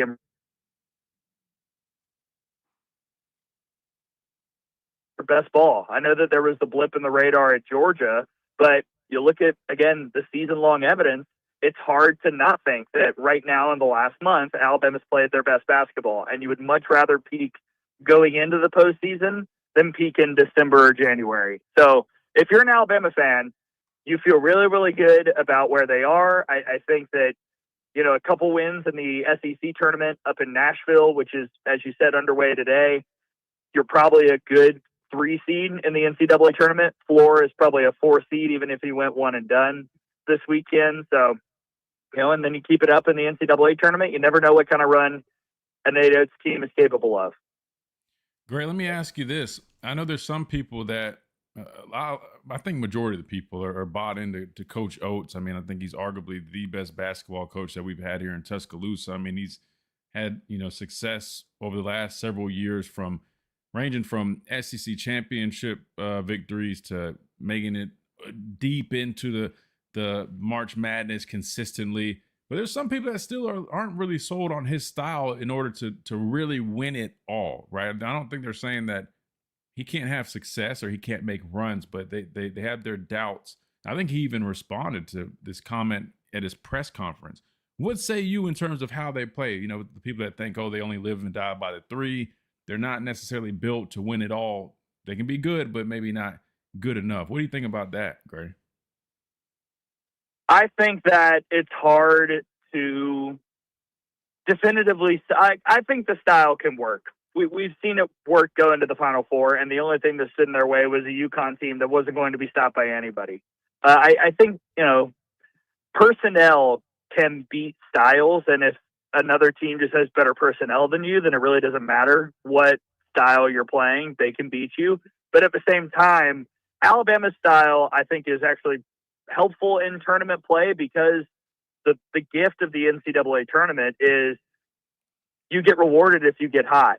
And I understand that there are holes. You don't have a ton of post presence. Aiden Sherrill might have to play every minute of the NCAA tournament, all that jazz. But if Alabama knocks down a ton of threes, if Alabama executes well on offense, if they're able to draw defenses out by making threes and then they can blow by them and make layups, then they can get hot and go on a run in the NCAA tournament. And so it's hard to say definitively if, any style in particular does or doesn't work in the postseason. But it's also hard to argue with the results that Coach Oates has put with this style, which is kind of a non-answer for me. But I think that all styles are capable of going on a run if you get hot. If you miss shots in the NCAA tournament, it doesn't matter what style you play, you're going to lose. I mean, that's a very fair point, man. I can kind of see where they're coming from in terms of like some of the concerns, but I think you're right, man. I mean, listen, if you're hot, you're hot. And I think you definitely have shown that you can win games like that. It just really comes down to, certain games are always interesting games anyway. Like you said, sometimes you'll play a team that they have a different style, but maybe theirs is kind of his off day. Basketball is a lot different than football, I would say. And especially when it comes down to making runs and tournaments and playoffs in terms of NBA and all that. But it definitely is interesting. I'm definitely excited about it. Greg, I do want to ask you real quick though, switching over to football, man. Spring football has officially kicked off, man. There's a lot of competition going on over at the practice fields in Mount Moore. You got the offensive line completely revamped. Michael Carroll and Will Sanders, Mal Waldrop, like the only returning players in that room. Everybody else brand new pretty much, right? Quarterback battle is definitely a big one. Everybody's got their eyes on that. And even on the defensive side, the front seven, man, whole new linebacker core. You got a lot of guys, new faces up front. Greg, just give me your overall outlook on this team, man. We heard from Greg McElroy earlier on his podcast. He mentioned that, he feels like the national media is a little bit too hard on Alabama football right now going into 2026. He feels like while a lot of people are down on them, they're focusing too much on what they saw in maybe 1 or 2 showings at the end of the year, specifically that Indiana game. What about you, Gray? What's your stance on this football team? Do you feel like they're a little too young, too many holes to fill for them to make at least have a serious chance at making a run deep into the playoffs this upcoming season? Maybe almost on pace of being, and I wouldn't call it a rebuild year, but maybe a little bit of a building year? Or do you feel like, similar to what Greg is saying, is that maybe that's overdone, and even though they're young, there's no denying their talent, and that talent definitely could put them in position to make a run in 2026? Well, I think it's a pretty sound point that a lot of people are being hard on Alabama because of that last game. And I understand for multiple reasons. it's the most recent thing we saw. So it makes sense that last data point would be kind of the thing that people are talking about. B, it was shocking. I mean, we did that post-game show, and we both went in talking about how we felt like Alabama was – if there was one thing we knew about that Rose Bowl, it was that Alabama wasn't going to get blown out, and that's exactly what happened. So I understand why people are being harsh on the Tide after that performance. It was not good on the big stage. That happened. I do think, though, that a quote-unquote rebuilt roster, not necessarily a rebuild year, but a rebuilt roster is not necessarily a bad thing. People sometimes, I think, lose sight of the let them go aspect of the portal. Because a lot of kids, when they have the opportunity to go in the portal, sometimes are being guided there, or sometimes a school will contact them and another school will have an opportunity to try and keep them, or maybe not. And I think we saw Alabama make some moves this year where they said goodbye to some kids that there are a few that they'll miss, but there are probably others that they won't as much as I think the world would like to say that, you know, people leaving Alabama is a sign of the apocalypse in Tuscaloosa. So I think that Alabama is building the roster the right way. I really can't wait to see the revamped offensive line. I know that that's something that we in particular were pretty harsh about in the post-game show this year because, and you know, in the vacuum of offensive line performances, did Alabama have a bad offensive line? No. It was a solid middle of the pack offensive line in the SEC and nationally. Is that what we thought it would be coming into the year? No. I think a lot of people expected that to be one of the strengths of the team just based on the experience, and it wasn't. So I'm interested to see with a new coach, new personnel group, can that position get a lot better and become a lot more sound? How much will that help the running game? How much will that help the passing game? And how much does the entire revamped nature of the roster assist the team as a whole? I think if you ask a lot of the national people, they've said, wait until Coach DeBoer gets his guys in there.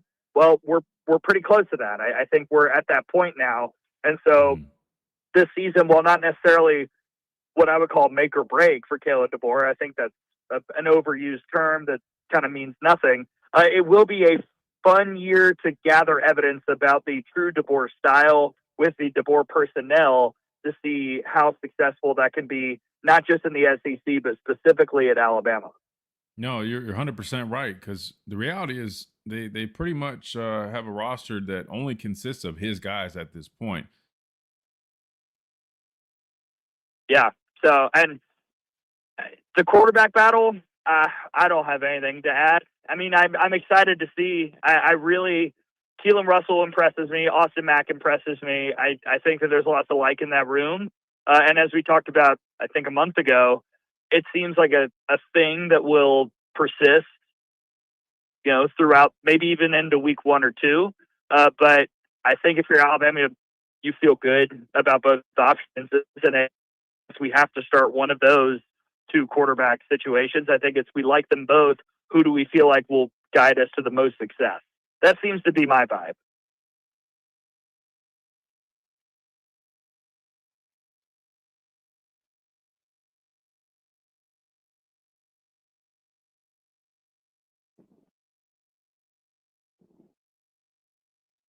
Looks like we're having some technical issues here. Gray, thank you so much for joining us, man. Oh, yeah, no worries. Sorry, I was wondering what happened. No, you're good. I think we're having some technical issues. So thank you so much for joining us, Gray. Let everybody know where they can follow you online. All right.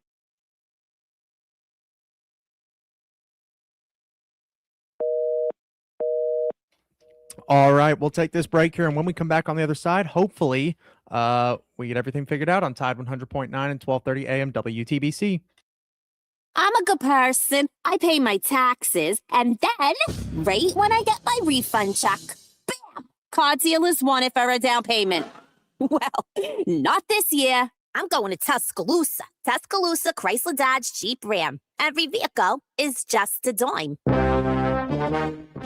It's a crime to pay more than a dime.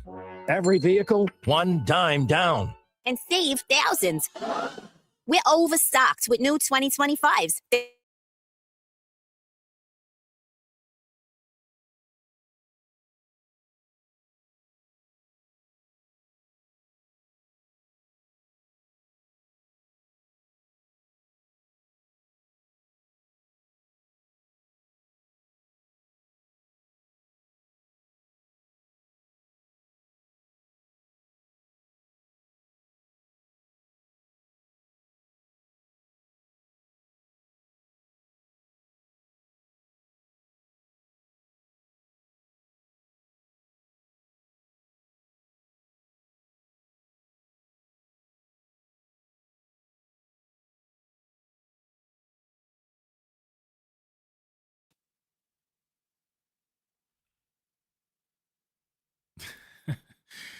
Said Christian jumped in the portal. All right. So that was thank you, Wyatt, for saving the day. Hold on. Let me see what we can figure out here, because you guys can thank Xfinity for that, man. I mean, goodness gracious. Oh man. Well, that was that. Hopefully I'm back. Let me know in the chat, guys, if everything's back. I think it ended the stream on X. It looks like maybe, or maybe not. I'm not 100% sure. It's not showing though, but all good. We'll keep on rolling as long as we're back. Wyatt, am I back on your end, man? Sorry about that, guys. Let me check our X real quick.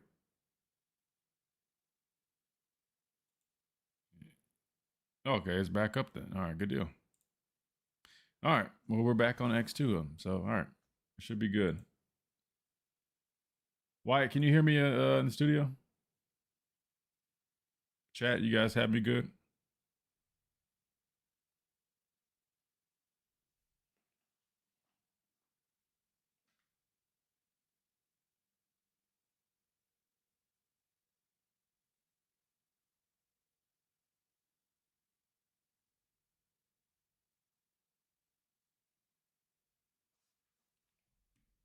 All right, let's see.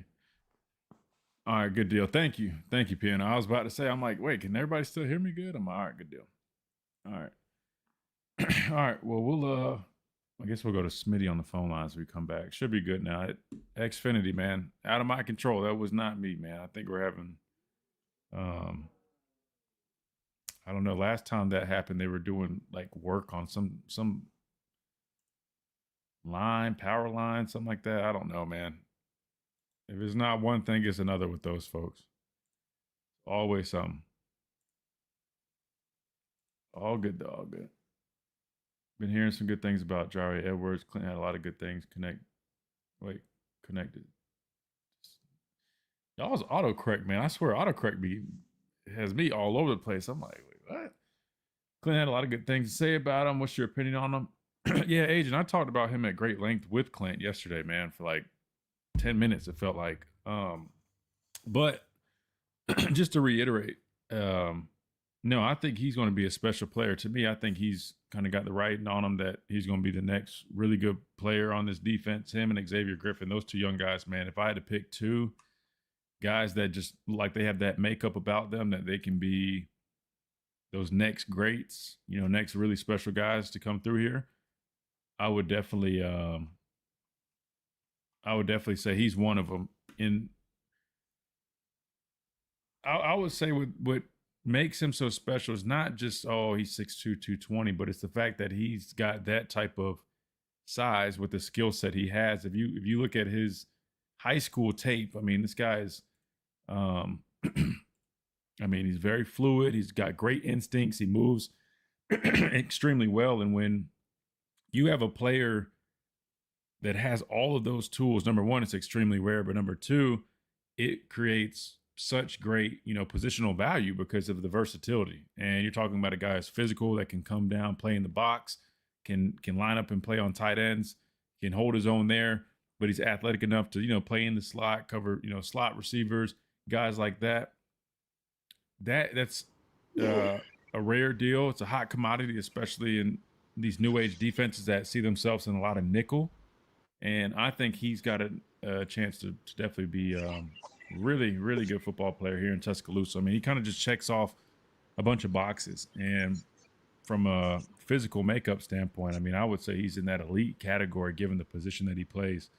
So if he can transition and get up to speed on everything and be what we think he can be, I think he ends up walking out of Tuscaloosa really one of the next big guys, big names to come through here. All right, here we go. I'm coming back.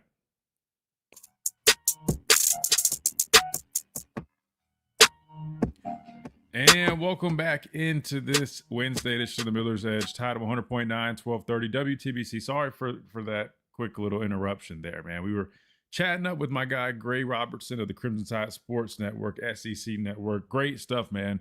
Hit on softball, who is undefeated. Big time series this weekend as they take on Arkansas, another really good team. Should be a really, really good matchup. So you guys check that out. If you guys can, go support our softball team that will be in action. SEC tournament. It shows you how much I'm kind of out of loop when it comes to basketball, man. I forgot, man. With you being a 2 seed, you gotta wait until you know who your opponent is. So Alabama men's basketball will be waiting to see who they will in fact play. Will be out of Georgia or the winner of the first round matchup between Ole Miss and Texas. So Alabama will play one of those 3 teams in the SEC tournament. Definitely excited to keep up with that. Then we, of course, wrapped up on some football talk and got Gray's thoughts on this Alabama football team going into the 2026 season. We also now got our next guest here today. We got the Pastor Payne who's joining us. Now, we will probably hit a quick timeout here in a second. That way we stay up to speed on everything. But we'll welcome him in real quick, man. What's up, man? What you got going today? Working, brother. Working, man. Working, doing all kind of little stuff. Got to go to the bank. Had to take care of some stuff there. And then I got to go to the tax person. I got to take care of stuff there. So it's then I got to get ready for my men's group tonight. So I'm working today. I'm working hard today, buddy. Crystal here in the chat, she said they hadn't enjoyed a nice cigar with you in a while, so maybe they'll get to catch up with you at some point. So yeah, I haven't seen her. I ain't seen her and her husband, and no, I'm not bumping into them down this way. Yeah. So I'm around. So hitterbrother.com, and I'm trying to pack my pipe right now. I know that don't sound spiritual. I know for a lot of y'all, the pastors smoking weed. You know what I mean? So that's whoa! Nobody said that. But see, you can't. But that's how y'all do it. That's how y'all be doing. Who is y'all? Okay, see anyway. I will say, man, we got our guy Adam here in the chat, and luckily, so I like Jake's idea. Jake said we might need to get Adam to help probably form a lawsuit against Xfinity because they are interrupting my work, right? My job, right? Xfinity is the culprit. Xfinity. Yeah, I'm giving them negative press. Is that your Xfinity internet provider? And unfortunately, I think with the area, that's kind of like the main source you have to use, right? Well, I'm just saying this. I've had it with them. It's every day is something. There's a truck doing some type of work. Go to T-Mobile. Go to T-Mobile and get you that internet Wi-Fi. Those don't work. Those don't work. Man, I tried them before. Work beautifully. No, they work. It don't work, but I will say, I mean, shout out. I am using my hotspot right now, so we will definitely give a shout out to them on that one. Hey, I will say this with Adam in here. Don't forget about Adam. I know we're joking about suing Xfinity, but if you guys do have any serious legal any needs, right? Not just legal representation. It's a lot more than that, but definitely that is a big deal. But also, if you are or have high school students, graduate students, college students, whatever it may be, and you're looking for that academic and career success, make sure you guys check out Lamprilla Law Education and Advocacy. Again, they provide mentoring, exam and test taking preparation, that subject matter mastery, application strategy, personal statements, resumes, and so much more to put you guys in the best position, or your kids. There might be some of you guys that have kids that can definitely benefit from that. But of course, the legal representation, that's a big one. We all know it. It could be for anything, but especially those issues that regard misconduct in academic matters, First Amendment cases, NIL issues. That is so prevalent in today's world. So definitely take advantage of that. And of course, criminal defense matters. Hopefully you guys aren't in trouble, but hey, you never know. Stuff happens. Check out Lamprilla Law Education and Advocacy. Great care, genuine care, passion, relentless advocacy. But I wouldn't say most importantly, but just as important, the pricing, right? That stuff gets very expensive, but they're going to take care of you and do it in a very affordable way, which is really, really important because we know money does not grow on trees. I wish it did, and I would have a handful of them in the backyard, but it doesn't. So shout out to Lamparello Law. If you guys want to get in contact with them, 201-317-5115. Email them at lamparello-law.com or visit that website for more information. That will be launched extremely soon. Lamparello-law.com. Wait, whoa, about that? Yeah, I'm gonna call him about the truck. No, I will be calling about that too because my buyback for this Escalade. But also, seriously, I need Lamparello to be a sponsor of Giants for Christ golf event. I'm gonna put that fly up there, put the Lamparello whole sign out there. Come on down to South Carolina and get you some of these NIL athletes like the North. Why don't you invite him to play in the tournament first? I mean, dang, maybe he wants to go we get a whole sign. He can come on down. I'll VIP him. You know, we're gonna have some celebs, some music celebs. Come on down, man. No, I thought he was gonna sue everybody for making fun of his pipe. That too. That's Wyatt's behind the glass, man. I think Chase was down bad a little bit, not feeling the best. We got Wyatt stepping in. What's up, Wyatt Fulton? What's up, Wyatt? Reliving his days. Been a minute. You been good? Yeah, man. I'm great, bro. Good to hear. I'm great. Good deal. Well, let's do this. Let's take a time out so we stay on schedule. And when we come back, we'll start drafting up that legislation to go against Xfinity for interrupting the end of our interview with Gray Robertson. And also we'll talk with the Pastor Payne. We'll talk some more spring ball. And we got to hear about this not explanation, but Trent Richardson clarifying for some fake news that got put out there. 5 million impressions on X. People saw that and assumed that he actually was saying Nick Saban was paying him. But we'll hear from Trent Richardson when we come back right here on the Miller's Edge, Tide 100.9, 1230 TBC.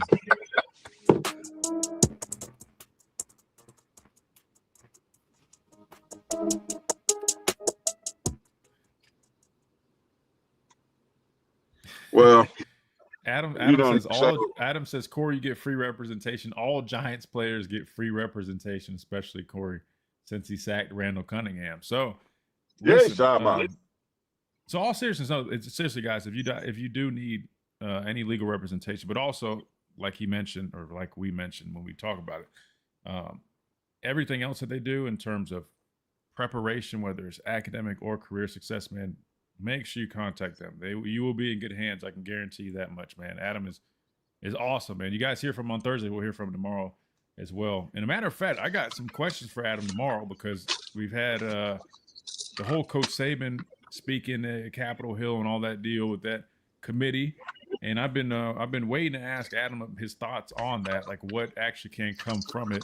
Because it sounded like I think President Trump was talking about drafting something up and seeing what they can actually come up with. So we'll talk with Adam about that. I think that'll be really good. You guys love when Adam starts breaking down the representation. When does he come on? I gotta hear. I've never heard him. I gotta listen to him. Thursday. I told you to jump on. He comes on every Thursday at the top of the hour. So jump on tomorrow at noon. He comes on the stream. It's not on the call. Adam's like on stream, man. I mean, Adam, you want to jump on right now? Do it. I don't know if you can, but if you want to, feel free. We can get him on here. I just might have to shift the. I'll come on tomorrow. I'll get on with him. Yeah, that's fine. I'll come on tomorrow. All right. Speaking of Adam with the super chat, he says, Corey, Bill Parcells was always my favorite coach. He was no BS and told it like he is. He wasn't afraid to hold players accountable. Did you like him? I like Bill, and Bill just did not like rookies. So, Adam, just a quick story. I remember, before cell phones and social media, when my draft weekend was happening, and I just didn't want to be around nobody. So one of my coaches had a house kind of near right across from where I'm living right now. But so I hung out over there in the basement, just waiting. I was supposed to be a first day guy, but I had that knee surgery, so that threw me off. But anyway, I finally get this call on the house phone, without a cell phone, on the house phone, and it was George Young, Lord bless his soul. He used to be the general manager of the Giants, obviously. And then they put me on with he's like, here, Coach Bill Parcells want to talk to you. we drafted you here number sixth round. And hey, Corey, this is Bill Parcells. I hope you're doing well. Congratulations. Want you to know that we're excited about you being a Giant, but don't get comfortable being a linebacker because Pavaro's gone. You might be a tight end. So be on the plane in the morning, 8 o'clock. We'll see you. So that's it. And we're back on this Wednesday edition real quick. Pastor Payne was telling a story real quick about him being drafted. So just to recap. So he basically told you that you're going to be playing tight end? Yeah, he's like, don't get comfortable or don't think you're going to be playing linebacker because he's like, I got 8 linebackers. We just won the Super Bowl. We need tight ends, and we know you're a very great athlete. And Bavaro's gone. We got Howard Cross, who, by the way, played at Alabama. But we may put you at tight end. I was like, man, I don't care where you put me.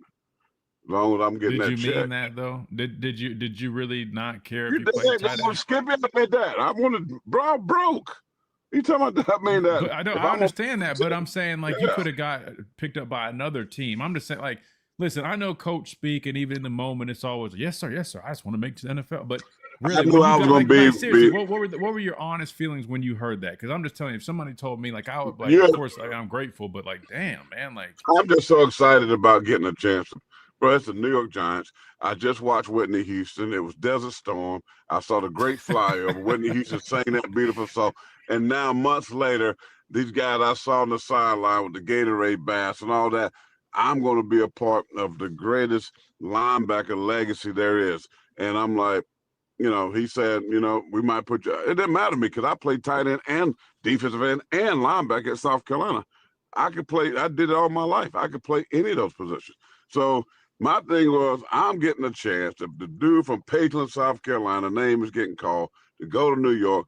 I'm going to make the team. I don't care where he put me at because I knew I could play. And so it didn't matter. Fair. I was just like Bill Parcells, and he was an icon. You know, he called me, George Young. They called, you know, George was excited about me. So, you know, and then I get up there and they call me the next Harry Carson, first game, preseason game against Buffalo, rematch of the Super Bowl. I go in there for 16, and I think I had two nicks in that sacks. And next thing I know, the New York Times, the next Harry Carson. And then that's when I get to visit at that training camp from Harry Carson because I was wearing the number 53. And he told me that number was going to be retired, and he wished I go make my own name. I was like, dude, I didn't ask for your stupid number. wait, he came to you like that? Yeah, he came to me because I balled out. Crazy. We're at Fairleigh Dickinson University, and New York Times. I got the order. You can go pull it up. New York Times. The next Harry. You go Google it. I bet it pulls up. The next Harry Carson. And it's me, number 53. I played, and I didn't play outside backer that game. I started at inside backer. That's what I'm saying. They told me tight end. I played inside. I ain't played inside backer since high school, and so I ended up playing that game at inside backer. I mean, so I played all the linebacker positions. So they was calling me because I was 265. You know, I knock them out. I put them to sleep. And so the next Harry Carson is there. Wow. And he showed up and said, hey, I'm Harry Carson. You know, he's from Florence, South Carolina, close to where I'm at. And really? At South Carolina State Bulldogs. Yeah. And so he's like, Brooke, I appreciate what they're saying. You're a good player. But they're gonna retire my number and my name and all blah blah blah. And I wish you'd pick another number. I said, well, they gave me this number. I didn't ask for 53. I thought it was an ugly number. But the thing is, you know, it's like, you know, I want 33 if I could. But I said, no problem, sir. I wouldn't ask Jim Phelan? Yeah, Jim Phelan, who was his equipment manager, and Eddie. I said, hey man, Harry don't want me to wear his number. Don't want me compared to him, so can y'all give me a new number? They gave me 57. That's how I got it. I told him, I said, I'm gonna make a name for myself, bro. I'm not trying to be you. I'm gonna be me. I mean, that's cool. That's cool. I didn't realize that. Yeah, that's cool. 9 years later, so I think I did pretty daggone good. So thank you, Harry Carson. No, that's solid, man. That's a cool story. Appreciate Adam for that super chat, of course, like always, man. But definitely thank you for asking a question like that. That was a cool answer. I never heard that story. So Oh, Shout dude, out I to tell us Asbury. all the time, man. Yeah, I mean, and Harry was always weird. I mean, oh, my number he finally made the Hall of Fame, and deservingly so. But I mean, he was just like, dude, chill out. You'll get there. He's a great player. You know what I mean? Like, he was like, What's he up to now? You said he's from Florence. Is he back that away? Yeah, he's battling some cancer right now in New York. Oh man, he's a good dude. Yeah, he's a good dude. I mean, the thing is, like I said, you know, you go in that room and you talking about testosterone.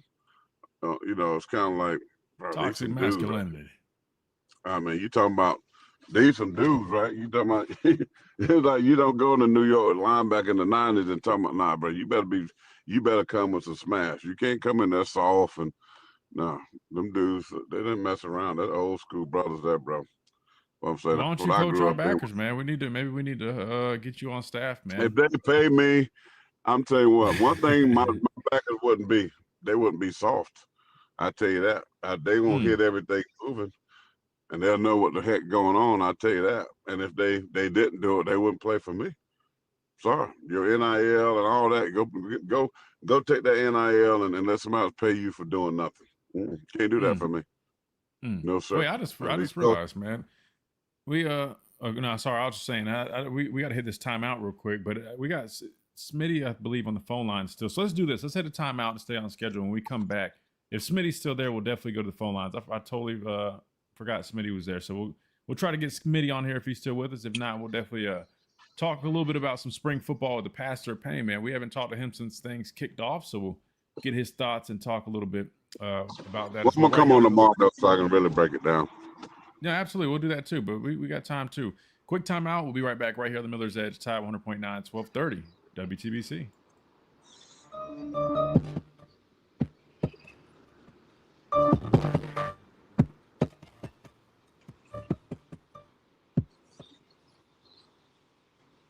Problem is, coaches are too nice, and they scared of, you know what I mean? They're like they won't beat the man and go these players no more. They want to be their friends.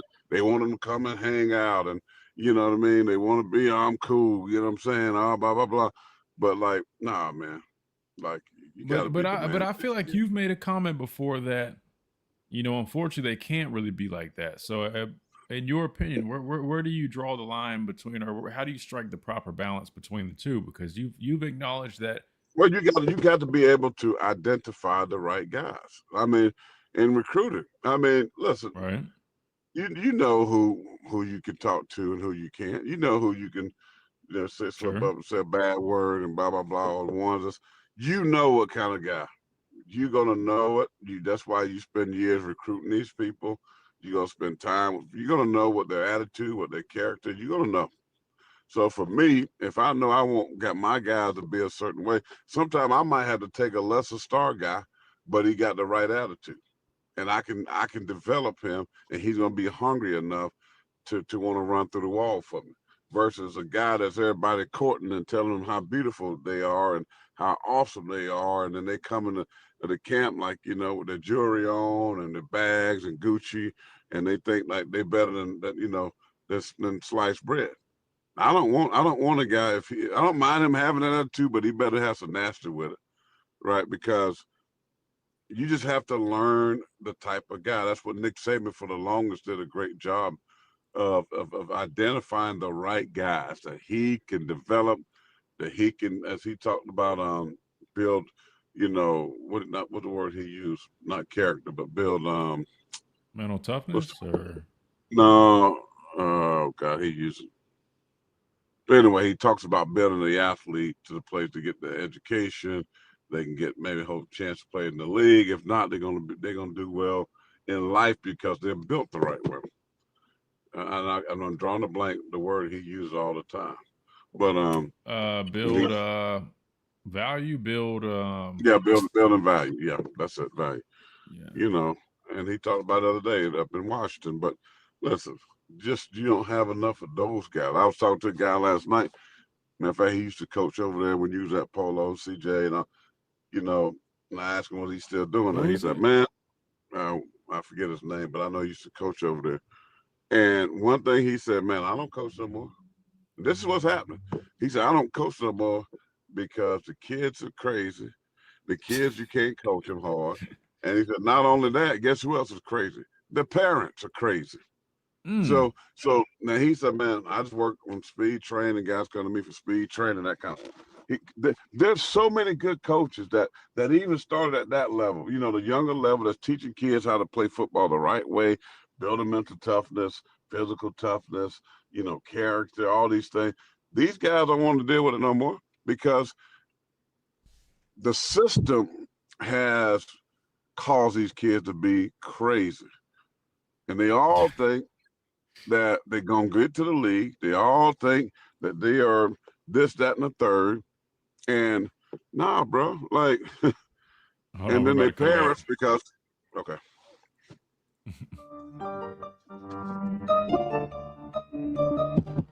And welcome back into this Hump Day edition of the Miller's Edge, Tide 100.9, 1230 WTBC. Hey, real quick, as I think about it, I see Pastor Payne's got his pipe in there for all of our cigar smokers, or if you enjoy a nice classic pipe like the Pastor Payne, check out R&R Cigars if you guys are looking for the most premium sticks that you can find, especially the best humidor in the Southeast. R&R is the place to go. And if you're not local, don't worry about it. You can always go to their website and get this. Use that code Miller's Edge to get yourself 20% off. Plus, if your order qualifies, free shipping. So make sure you guys take advantage of that, whether it's for you, good gift ideas, man. Use that code Miller's Edge, rnrcigars.com. They got a whole load of a selection right there on the website. Plus, if you are able to go in person, check it out, 2703 Gary Fitz Street. You can go and enjoy all these sporting events that are going on. If you want to kick back, watch the SEC tournament. You got baseball season. I know they're big supporters of baseball over there. You name it, you can watch it, hang out, enjoy a nice stick. But even greater, a nice drink, man. Over 160 bourbons that they have for you right there. Waiting at R&R Cigars. Drink responsibly. Again, that is R&R Cigars, 2703 Gary Fitz Street here in Tuscaloosa, the official cigar provider of Alabama football since 2014. All right. So Smitty, he ended up dropping. We do have Digger on here. Now, I know you said you'd probably wait till tomorrow to really dive into some of the spring ball talk. I say we just get Digger on the let's get Digger on the call. I want to hear though about Trent Richardson though. Okay. Let me let's do this. Digger, give me 2 seconds because you're right. I do need to play that. So I thank you for reminding me. So the post went viral. This is Trent Richardson speaking on that post that went viral that allegedly claimed that he was receiving money from Coach Saban while he was here, which he obviously denied. But this was Trent Richardson's response to the fake post circulating on social media. That would never come out my mouth because it never happened. It's funny, man, waking up to stuff like that, man. You hear rumors and stuff like that, you know, or, you know, somebody done put some words in your mouth that you never, you know, said. I even had teammates calling me, hey, what's this, and that? And I know you ain't say nothing like that. Come on, man. Y'all know better than that. If I was to be getting that when I was in school, I would have stayed my last year in school. It wouldn't have been a rush to go to the league. That would never come out my mouth. So that was his response. Quick 30-second clip right there. Now, granted, I think the whole podcast, he probably goes a little bit further in depth, but he flat out denied it, said it wouldn't happen. And if it was happening, he probably would have just stayed in school instead of leaving early. Now, I will say this because I know what you're about to say, and I'm gonna say it for you.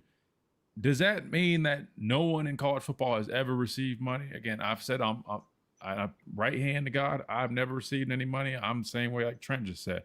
I'm not going to sit here and act like I don't think nobody's ever received anything. I wouldn't be surprised at all if I heard something about anybody, whether it's another school, could be that. It doesn't matter, right? You've even told stories about little, gentlemen. I don't got money. I definitely received some money. I mean, so I'm saying. I'm not saying it's impossible. I love Trent. I've known Trent when he was a little boy because I played with his father, Mark Ingram. No. You're thinking of Mark Ingram. You're thinking of Mark Ingram. You're mixing two guys up. Trent, yeah, I'm sorry, I'm mixing him up. Trent Richardson. Yeah, but anyway, I'm sorry. You're right. Mark Ingram is Mark Ingram's son. Yeah, I totally got twisted there. But anyway, that's all I was thinking in my head. But anyway, I'm definitely not believing anything Trent Richardson is saying. Wait, why though? First of all, you know for a fact I didn't because you want to tell me you went to Alabama. You're a lie. I'm sorry. Excuse my language. You know for a fact your old son went to Alabama and never received a dime. So I'm saying, I don't know what you received, but my thing is, I never received a dime. So why is that so hard for you? Didn't give me no money. So because I understand college football back in the day, and I understand that in the 90s, bro, I look forward to them handshakes, them rolled up $100 bills when I got finished smashing dudes on a Saturday afternoon. I know that I got help driving a car here and there. So don't tell me that you ain't got nothing. Now, I don't know what you got NIL money. I know, yeah, you didn't get NIL money. That's why you didn't go to the league, because you can't go to the, you know, you're going to go to the league based on $500 or $700. You know, there ain't no money, right? But like if it was now, yes. But listen, come on, bro. So wait. So you're saying the statute of limitations is for me, from God, I know that it's 30-something years since I played college football. Listen, I got money, and them dudes that would come you to just said it though. practice. You're talking about couple $100 type handshakes. Yeah, you know what I'm saying? That's a lot different. That's a lot different. I got some clothes. I got favorite, food.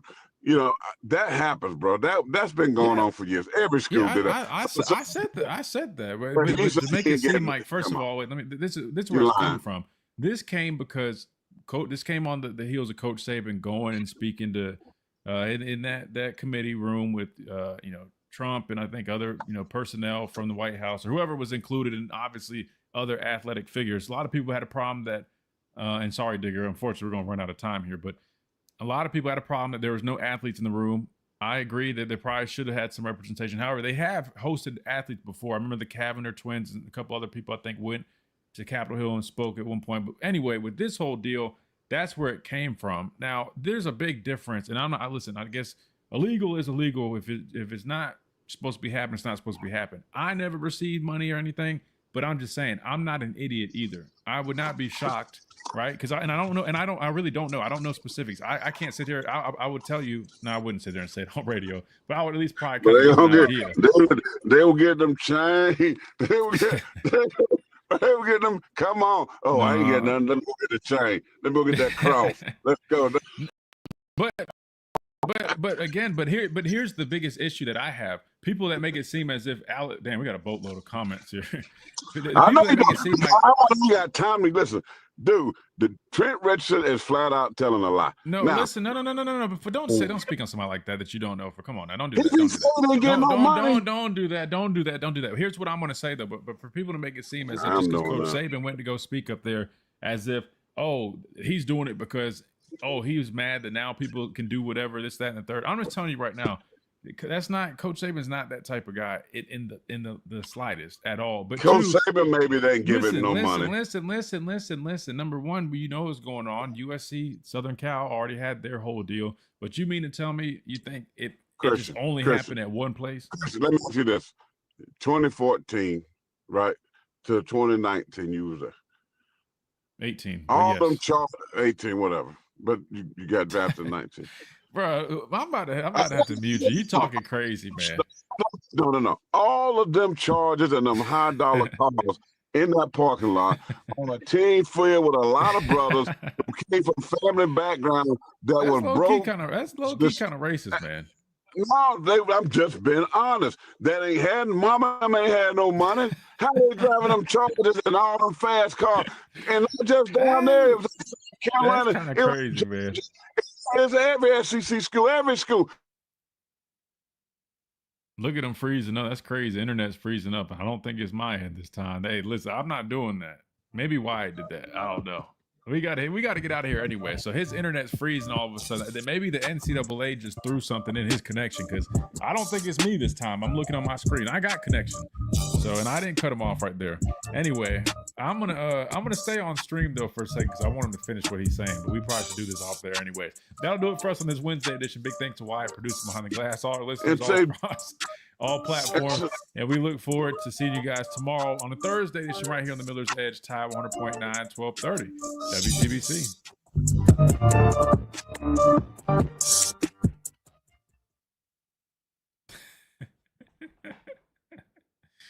Oh, man.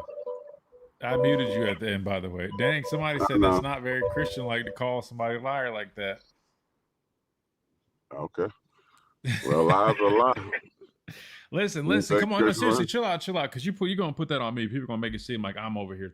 I'm not. I'm saying it's lying. Okay, excuse me if I said somebody's a liar, but The Bible even says you're a liar and the truth is not in you. But listen, though. Hear me out, though. What if somebody said that I'm lying when I said I didn't get anything? And I promised to God I didn't get paid anything. Only thing I got paid was when I used to apply for the stipend, or not stipend. They gave us off campus Pell Grant. Thank you. Yeah, Pell Grant. And then they were allowed to give us travel money for like families to travel. But that's not illegal. No, I know. That's what I'm saying. I'm laying it out for people to understand. Like, so anytime I got paid in college, it was from when you move off campus, they paid you a stipend of $1,600 more or less to be able to pay for rent, utilities, stuff like that. That's literally what it was for, and that's about all you had enough to do anyway. And then like Pell Grant, if you applied for that and you were eligible for that, you could sell your books. I think that was legal to sell your books that you weren't using anymore. There's things you could do to make some money, but we didn't really have like that. But listen, like I said, I'm going to sit here and say, I'm not speaking on Trent. I'm not going to sit there and call somebody a liar. I mean, I'll take his word for what it is. I played with a lot of dudes, and I'm not dumb. I saw what people were driving. What I'm telling you is I'm not going to go as far as saying like, I don't know people's situation. And I don't think that's right for me to go, oh man, how'd he get this? I'm just saying this is what I know. No one has ever sat there. I've never overheard any of my teammates. Okay. Listen. I'm just telling you, I'm telling you, I'm not saying nobody ever got anything. This is what I'm saying. Listen to what I'm saying. I never overheard anybody saying, oh, they helped me get this. Oh, somebody helped me. Now, did I kind of, and sometimes in the back of my head, like, oh, damn, that's fire. Where did you get that from? Yeah, I'm sure. Yeah, I'm sure I thought that a couple times, but it wasn't my place. I stayed out of it. Well, let me explain to you. Let me explain. The University of South Carolina back in the day didn't give me nothing, but them boosters gave me stuff, right? Like there's a that's what I'm saying. You got to be careful on how you word it, because there's. Yeah, I'm not, man. But people know what I'm talking about. I mean, no, they don't. They don't. No, listen. These people all know they don't. No. I'm not talking about our listeners. I'm saying online. People online don't. They'll take what you say and they'll go, "Oh, father of former Alabama player says Bama players were getting paid." Listen, I'm telling these people. I said I ain't getting money. I'm saying every athlete was getting money. They can say what they want to say. There ain't nobody. This is not no breaking freaking news. I mean, people were getting paid money before NIL. There's certain guys promise you got dope money. You don't think wait, dope money? Wait, like dope, you know what I'm saying? Dope meaning cool, bro. Dope money is dope money, brother. You gotta be careful with your words, man. You gotta be careful with your words, man. You gonna have articles written about you always try to intervene. If you let me finish, you always interrupt what the frick I'm saying. So you always throw this crap out there for somebody to say, oh, well, dope. I mean, yo, dog, you dope. That mean like a cool thing. That's a slang. I'm not talking about marijuana. No, I'm saying people are getting money. People were getting things. People were getting assets to go to said school. It ain't just Alabama. It ain't just South Carolina. That stuff has been happening. And people will make a way for certain players. If you are upper S and they wanted you that bad, they will find a way to get something to you. I'm telling you that. I know that. I'm a kid. I'm saying it for my own self. So even back in the day, people came to me. Hey, they know I came from nothing. We barely could keep the lights on. Right? We had no money. Like, oh, you don't have to worry about a car for Corey. That's going to happen. You don't have to worry about this or that. That's going to happen. Now, said coach at school, they didn't actually do something, but I had boosters show up at games or at wherever. I mean, people come, hey, if you go to envelope, this and that. That stuff has been going on, bro. And I'm just saying for Trent Richardson, I'm not saying Nick Saban, Alabama per se, hey, Trent, no. But don't think these coaches never knew how to get money to players or knew how to get things to players. That has been always out there. You had to be sick or freaking dead to not know if you know sports and college. This stuff has been going on. Like, some coaches were more aggressive than others. Some coaches did it until they got caught. Now, there's an old saying, if you ain't cheating, then you ain't trying. All right, now let me intervene. I'll let you talk. I'm not trying to cut you off. You you got to understand though. I understand most people just know what you're talking about, but there's a lot of people, unfortunately, on the internet nowadays where they can't decipher. So that's all. I just try to. Well, I explained it very. I just intervene, especially again. You should thank me, brother, because you're a pastor. I ain't worried about that.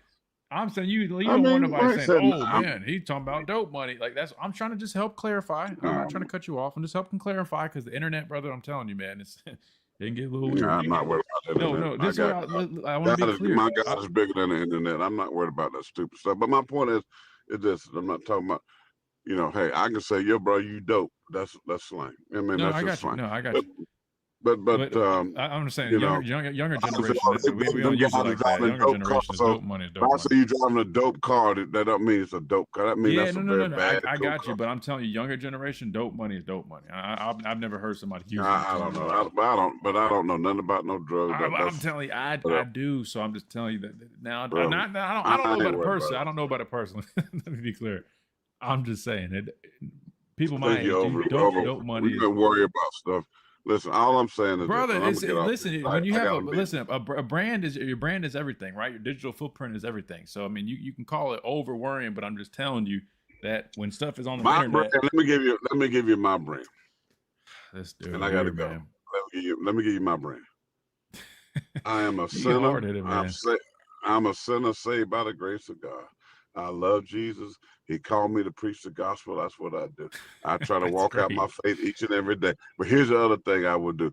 I try to be as honest and truthful about everything. It ain't about anything. Ain't no judgment, ain't no condemnation, but it is what it is. So all this stuff, it is what it is. Listen, you don't say it don't matter. Even if Nick Saban did give him money, it don't matter no more because they get paid now. It's legal. So who the freak cares? Everybody knew. You go to the parking lot. Everybody knows that 70% of them kids are black, African American. Everybody knows the truth that majority of 75% probably didn't come from families that could afford to buy them Chargers and Mercedes and lifted up nice truck 37s and 35 that costs $8,000 worth of rent. They know that. But nobody cares if you don't get caught and if you're winning. Period. That's just the way it is. Like, we knew that. Everybody knew that. Right? So right. it don't matter. Okay, now I'm not gonna go as far as saying all that. I'll let you do that. I'm half white, so I don't think I need to be speaking on that like that. The way you're doing it, I'll let you do whatever you want to do. I'm not making judgment like that. But I will say though that I'm not going as far as disagreeing with what you're saying. I'm just saying I have not heard anybody speak on anything. Like, to me, that would be like, I would be lying if I sat there and go, oh, I don't know about that, if I actually heard somebody talking about that. I'm just saying I legit never heard any of my teammates discussing that, confirming that. Going off of what you're explaining right now, did I have my thoughts? Like, because I know for a fact I didn't get anything. I know somebody was joking around saying, what did boosters give me? Absolutely nothing. Like nothing. Maybe like did I go out to eat with somebody who might have had? Oh yeah, maybe a meal, like a lunch, which I could have paid myself. I want to ask nobody. But back in the day, Christian, that would have been illegal. Even if they gave you a ride, I knew some. Well, I know, and that's why I wasn't broadcasting it. But I'm just saying, if we're going to sit there and cry over them, again, going to lunch with somebody or something like silly like that, like yes, and that's why I wasn't going to broadcast it. But I'll say, like you said, I'll say it now. Like, did somebody buy me lunch? Was it because I needed them to buy me lunch, or it was like them trying to sway me? Hell no, it's just because I met some really good people, man, some great people that just happened to be, they might have had some ties or whatever, and like it was a common interest like outside of football. Like I'm talking about stuff like when it had nothing to do with football, man. Like it could be church, it could be outdoors. I mean, it could be whatever.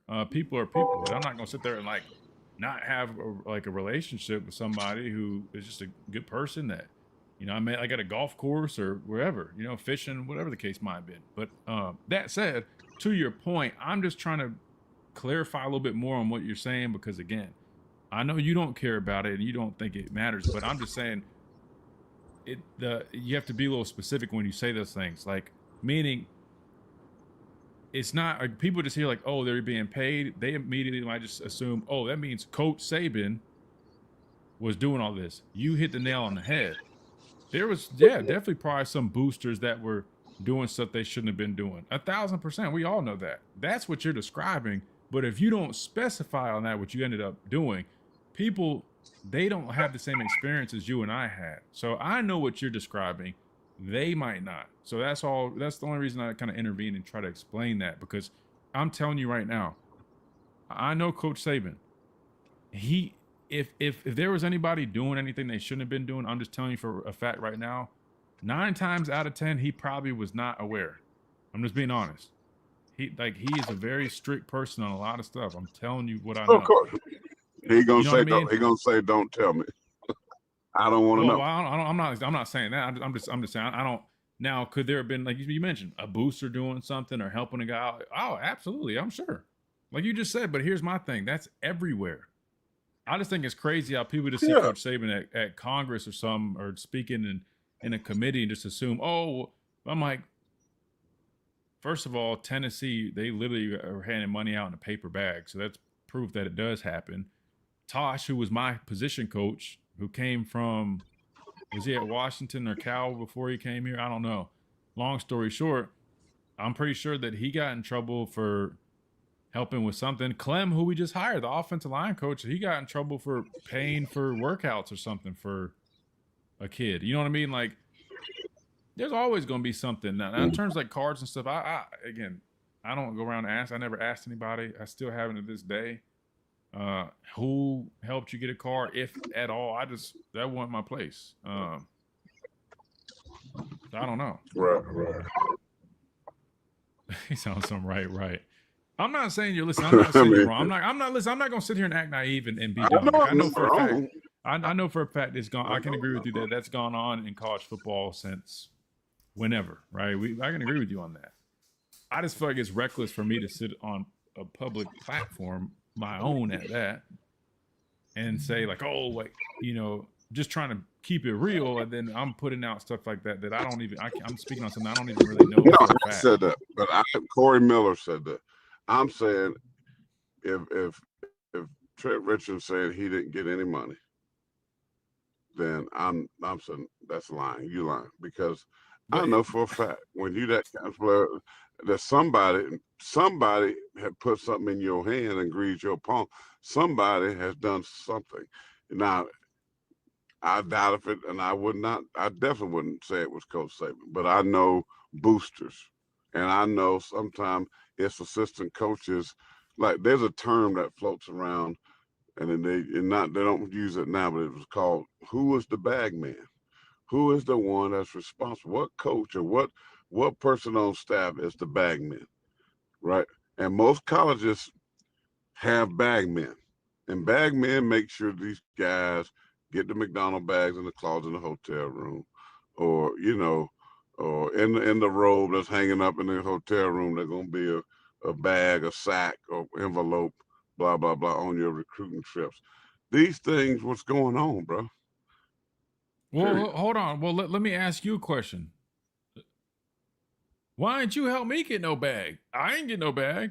That wasn't even the thought. So where is Mr. Bagman when I was getting recruited? Jesus. I mean, because I would have loved to get a bag. Nobody gave me anything or even offered it. So you had all this knowledge, or did you do business with the bag? Because I'm not going to do nothing. Because I'm not going to jeopardize your future. You don't think schools try to influence or get for you to go to certain? Yes, daggone right. But I'm not going to do that. This is news to me. You didn't fill me on it, so I mean, where was I in the conversation? I don't even mean to tell you on it, because the thing is, that's illegal, and I was not going to do it. I mean, that's just period. That's you got to deal with that in your heart. That's like, nah. Hold on. That sound kind of fishy, man. Hold on. This is the first time I'm hearing that. That's called you didn't want to run it. You didn't want to run it by me. Say, hey, son. I mean, so I ain't hear nothing about that. That's. I'm gonna run something by you. No, I ain't run out by you because it was a no. It was a no-brainer. We ain't doing that. You go to school where you want to go to school, and that's what you did. And people mad here saying, "Oh, y'all son go to Alabama." Blah, blah, blah, blah. You know what I mean? You don't think even people at South Carolina came to me and said, "We'll give you what you need. We'll take care, blah blah blah, and do this." Yes, they wasn't South Carolina, but you don't think there were fans and boosters that yeah, and other schools. Yeah, there was people. Yes.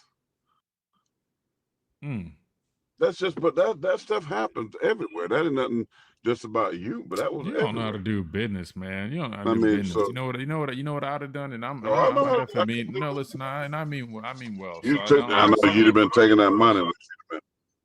I would have took it before I got to college when it was illegal. I would have took it in high school. And I would have duped South Carolina's ass because how they tried to play me when I was getting recruited. So yeah, I would have played the game. But I'll consider. And then you know what I would have done? I would have said, you know what? Talk to the coaching staff because they claimed that they didn't think I was a great fit. And yes, then I would have came to Alabama. I would have had enough to give me a nice little car to start things off. I was driving an 04 F1. Yeah, but then you ended up having engine failure.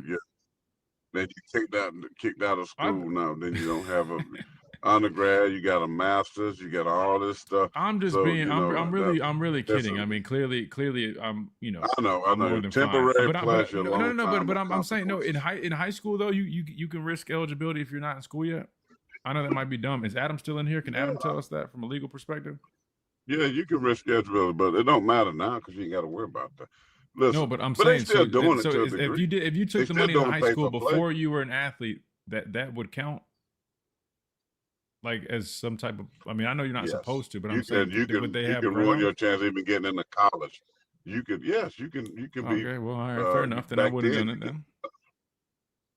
Right. So that's what I'm saying. Why would I do something stupid like that and jeopardize your future for being greedy? No, bro. I got resources to live and do good things. Well, I don't need that. Now if I've been in the cheese line, now you know what I'm saying? Now, if I'd have been in the cheese line and I didn't have great friends and I didn't have people to support what I was doing and I was struggling and starving and needed that to get some shelter and the lights meant, you daggone right. But give me a sack. I mean, that's my point. So when you go to people that have those issues, that don't have anything, and you bring this exorbitant amount of money and you offer this, that becomes extremely intriguing. And that's why these guys and mama and them go to Nick Saban like, well, Texas offered us X amount. What can you give us? And because they're getting a lot of guys, I'm not being racial, I'm just being factual. A lot of guys that are coming from situations that getting to college and getting to pros and getting that bag is their hope. That's all they got. They ain't going to school to get an undergrad and a master's like you did. They're going to school to get the bag. That's all they care about. And I told them my truth. I shouldn't tell them a lot. You know, I went to school just to try to stay eligible. I didn't care about the other stuff. I just wanted to that was a bridge to get me to the next level. I don't care about anything. And that's where a lot of people, that's where they are still today. Because a lot of families don't have the access. They're not coming from, solid foundation. And that's a problem. And so and these coaches know that, and they know who they need to get to. They know who the runner is. They know who's been their rec coach and who the single mom who she listens to, and this one individual, and that's who they go target. That he talks to mama. He tell mama, we can get this bag, we can get this money, and we go here, we going over here. They know how the game works. These coaches are not stupid. They understand how the game works. And I know how it works because I'm around a ton of coaches from a lot of different schools. I know. So that's all I'm telling you. Well, explain to Arthur real quick because he asked. He said, "How do you hide a 10K handshake?" Which I'll be honest, there's plenty of ways to do that. But I know you kind of elaborated on that just a second ago. Okay, you going? Okay, Hey, you coming out on the visit? Yes. We got you over at the Hilton over here. We already got your room because everything's already done. Your rooms, everything.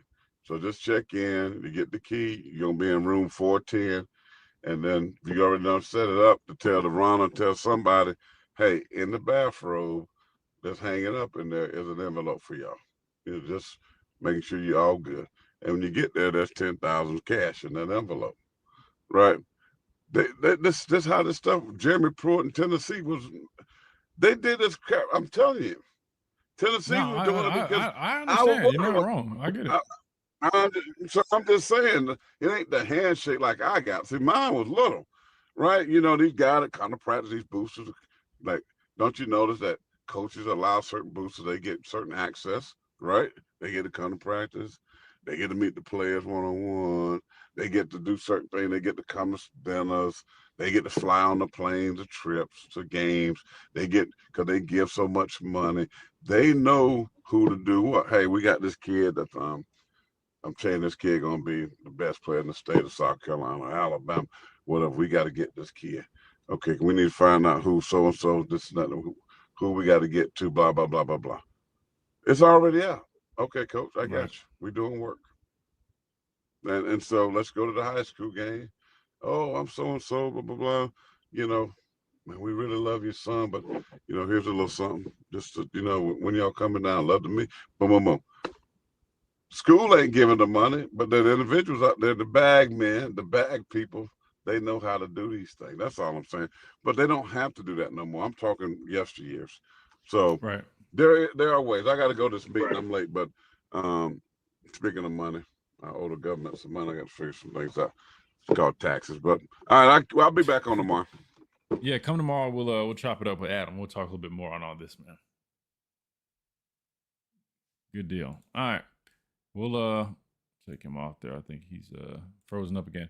All right, that'll do it for us on this this Wednesday edition. That was quite the conversation. So hopefully you guys enjoyed the end of the show there. All right, if you guys haven't, hit that like button, subscribe, all that good stuff. If you guys listening on X, you do have a YouTube channel, man. Check us out over on YouTube. Same stuff pretty much. Maybe we'll start adding some more over there as well. But it always helps us out trying to grow our followers and subscribers and all that stuff over there. I think we just hit 4,000 a couple days ago, and we're aiming at 5,000 next. So we appreciate all you guys that listen, that support us, and check us out. We look forward to doing it again tomorrow, right here, same time, same place on the Miller's Edge.